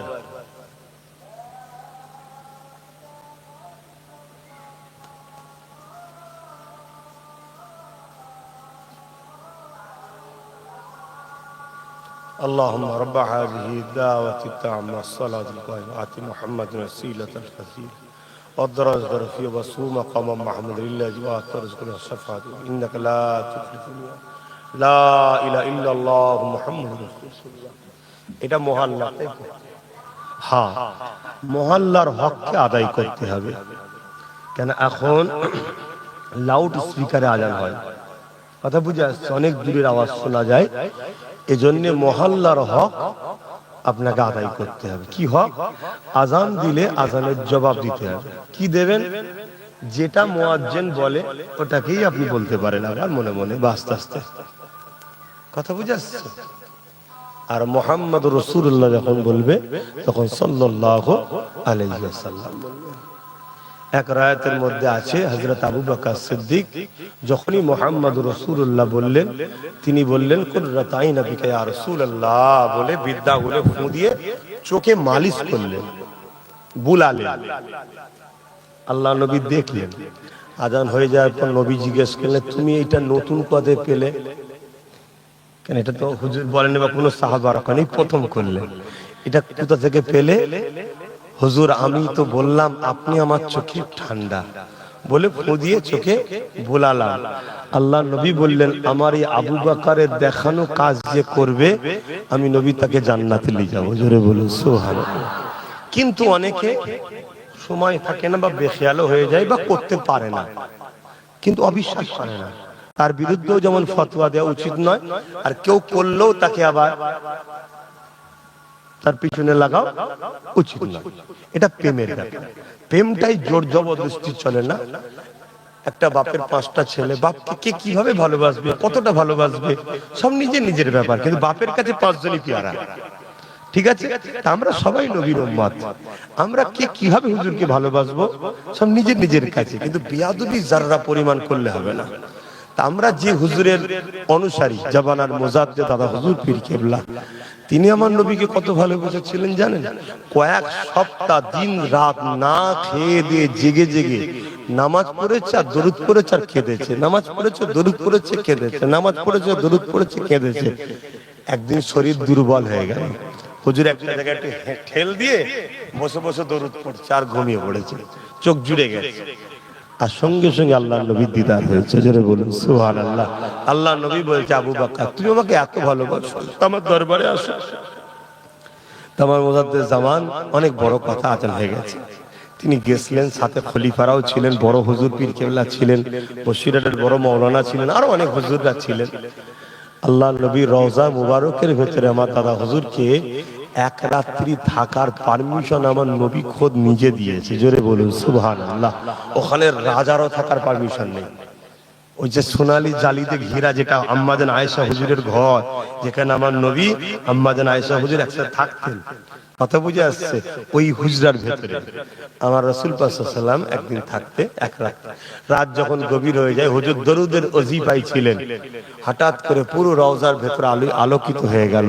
হুজুরের রওজা মোবারক থেকে নূরের দস্ত হাত মোবারক বাহির হলো, আওয়াজ এলো, আবু বকর ধরো। আমার মুজাদ্দিদ জামান ধরেছেন, হুজুর আমার দাদা হুজুরকে নূরানি হাত দিয়ে বায়াত করেছেন। জোরে বলুন সুবহানাল্লাহ। সাহাবা হুজুরদের নবী বায়াত করেছিলেন। জোরে বলুন সুবহানাল্লাহ। আর আমার দাদা হুজুরকেও নবী পাক সাল্লাল্লাহু আলাইহি ওয়াসাল্লাম বায়াত করিয়েছেন। জোরে বলুন সুবহানাল্লাহ। মুজাদ্দিদের পাওয়ার অনেক বড় ভাই। আমরা সেই দাদা হুজুরের সিলসিলা অনুসারী। পুরো বাংলায় আরো অনেক দল আছে, আমি ছোট করছি না কাউকে, কিন্তু এটা সবাইকে মানতে হবে, 100-র মধ্যে 85% লোক কিন্তু এক কথাই ফুরফুরা দাদা হুজুরের, তাই তো? তো এই দাদা হুজুরের এই যে বড় সংখ্যা, এটাকে টুকরো টুকরো করার জন্য জালিম সরকার উঠে পড়ে লেগেছে। শুনছেন না? শোনেন না কেন? এই একটা ছিল বলেই তো বিগত দিনের কেউ বদমাইশি করেছিল, এক কথাই উড়ে গেছে। শুনছেন না? শোনেন না? তা আজকেও কেউ কেউ ভাবছে যে এক থাকতে দিলে হবে না, এটাকে টুকরো টুকরো করো। এই টুকরো টুকরো করবে কারা? কোন নেতা পারবে? তাহলে মোল্লা মৌলী সাহেব লাগবে, এই মোল্লা মৌলী সাহেবদের পিছনে অর্থ খরচ করছে, করে তাদের দ্বারা করাচ্ছে। কিন্তু মোল্লা মৌলী সাহেবরা একবার বুঝতে পারছেন অন্য অন্য রাজ্যে কি হচ্ছে। দেখো, অন্য অন্য রাজ্যে প্রথম ছিল সেকুলার, এখন হয়ে গেছে কমনাল। শুনছেন না শোনেননি? আমার রাজ্য বিগত দিন যেভাবে সেকুলার ছিল, আজকে সে সেকুলার আছে নাকি? কত 5 বছর আগে রাজ্যের যা মহল ছিল, এখন তার রাজ্যের মহল আছে? এখন অন্যরকম মহল হয়ে যাচ্ছে, ঠিক না বেটি? ঠিক তেমনি অন্য রাজ্যের মহল একটা সময় ছিল আলাদা, আস্তে আস্তে চেঞ্জ হতে হতে হতে হতে এখন পুরো কমনাল হয়ে গেছে, ঠিক না বেটি? ধরে ধরে পিটিয়ে পিটিয়ে মেরে ফেলছে। মৌলী সাহেব গুলো কি ইমামের মসজিদে ইমামকে গুলি করে মেরে দিচ্ছে, ঢুকে মেরে দিচ্ছে। অতএব ইমামদের বলবো, মৌলানাদের বলবো, আল্লাহ যে বাতি জ্বালায় ও বাতিকে নিভাতে কেউ পারবে না। পারবে? বলুন সুবহানাল্লাহ, বলুন ইনশাআল্লাহ। পেটের এতটা জ্বালা হয়, কিন্তু এতটা জ্বালা হওয়া ভালো নয় যে কোন ইসলাম বিদ্বেষীদের স্বার্থ পূরণ করার জন্য এই বিশাল একত্রিত যে একটাকে ফুরফুরার, একটাকে ফুরফুরার কোটি লোক, ঠিক না বে? ঠিক। এইটাকে টুকরো টুকরো করে দিও না, এটাকে টুকরো টুকরো করে দিও না। তাহলে কিন্তু যে আগুন জ্বালাচ্ছ ওই আগুনেই পুড়ে মরতে হবে। এটাকে আমার বলার দায়িত্ব আছে না নাই? আচ্ছা, এটা বলে কি আমি ইমাম মাওলানাদের বিদ্বেষী হয়ে গেলাম? না, তাদের তো উপযুক্ত মানে ভাই হলাম, যে না আমার ভাই ঠিক বলছে। এবং দ্বিতীয় নম্বর কথা, মাদ্রাসা মসজিদকে নিয়ে যেভাবে কেন্দ্র সরকার হুড়োহুড়ি করছে, জানেন তো নাকি? জঙ্গি ঢুকে গেছে, ইঁদুর ঢুকে গেছে, সাপ ঢুকে গেছে, ব্যাঙ ঢুকে গেছে, এই করছে না? কথা বুঝছেন না? বোঝেন? তো এই জায়গায় উলামা ভাইদের এখনো সময় আছে, কথা বলো, চুপ থাকবেন না। কেন? পানি বেশি দূর গড়াই নেই। লক্ষ লক্ষ আলেম যদি কথা বলতে শুরু করে এক্ষুনি, তাহলে কিন্তু সব মহল ঠান্ডা হয়ে যাবে। আর যদি চুপ থাকেন, পানি অনেক দূর গড়িয়ে গেলে তখন কিন্তু বিপদ হয়ে যাবে। আর যদি বলেন আমি বলতে পারছি না, আমি আব্বাস সিদ্দিকী বলছি, আপনি আমার বড় ভাইয়ের মতো, ছোট ভাইয়ের মতো, পাশে দাঁড়ান। কথা শেষ। আর কিছু বলবো? আর দোয়ার দরকার আছে না? আবার দোয়া করতে হবে, নামাজ পড়তে হবে। সকলে তওবা করুন। বিসমিল্লাহির রহমানির রহিম। আল্লাহ তাআলা, আমি জানা অজানা, ইচ্ছা ও ইচ্ছা সকল গুনাহ হইতে তওবা করিতেছি। আস্তাগফিরুল্লাহ রাব্বি মিন কুল্লি যামবি ওয়া আতুবু ইলাইহি।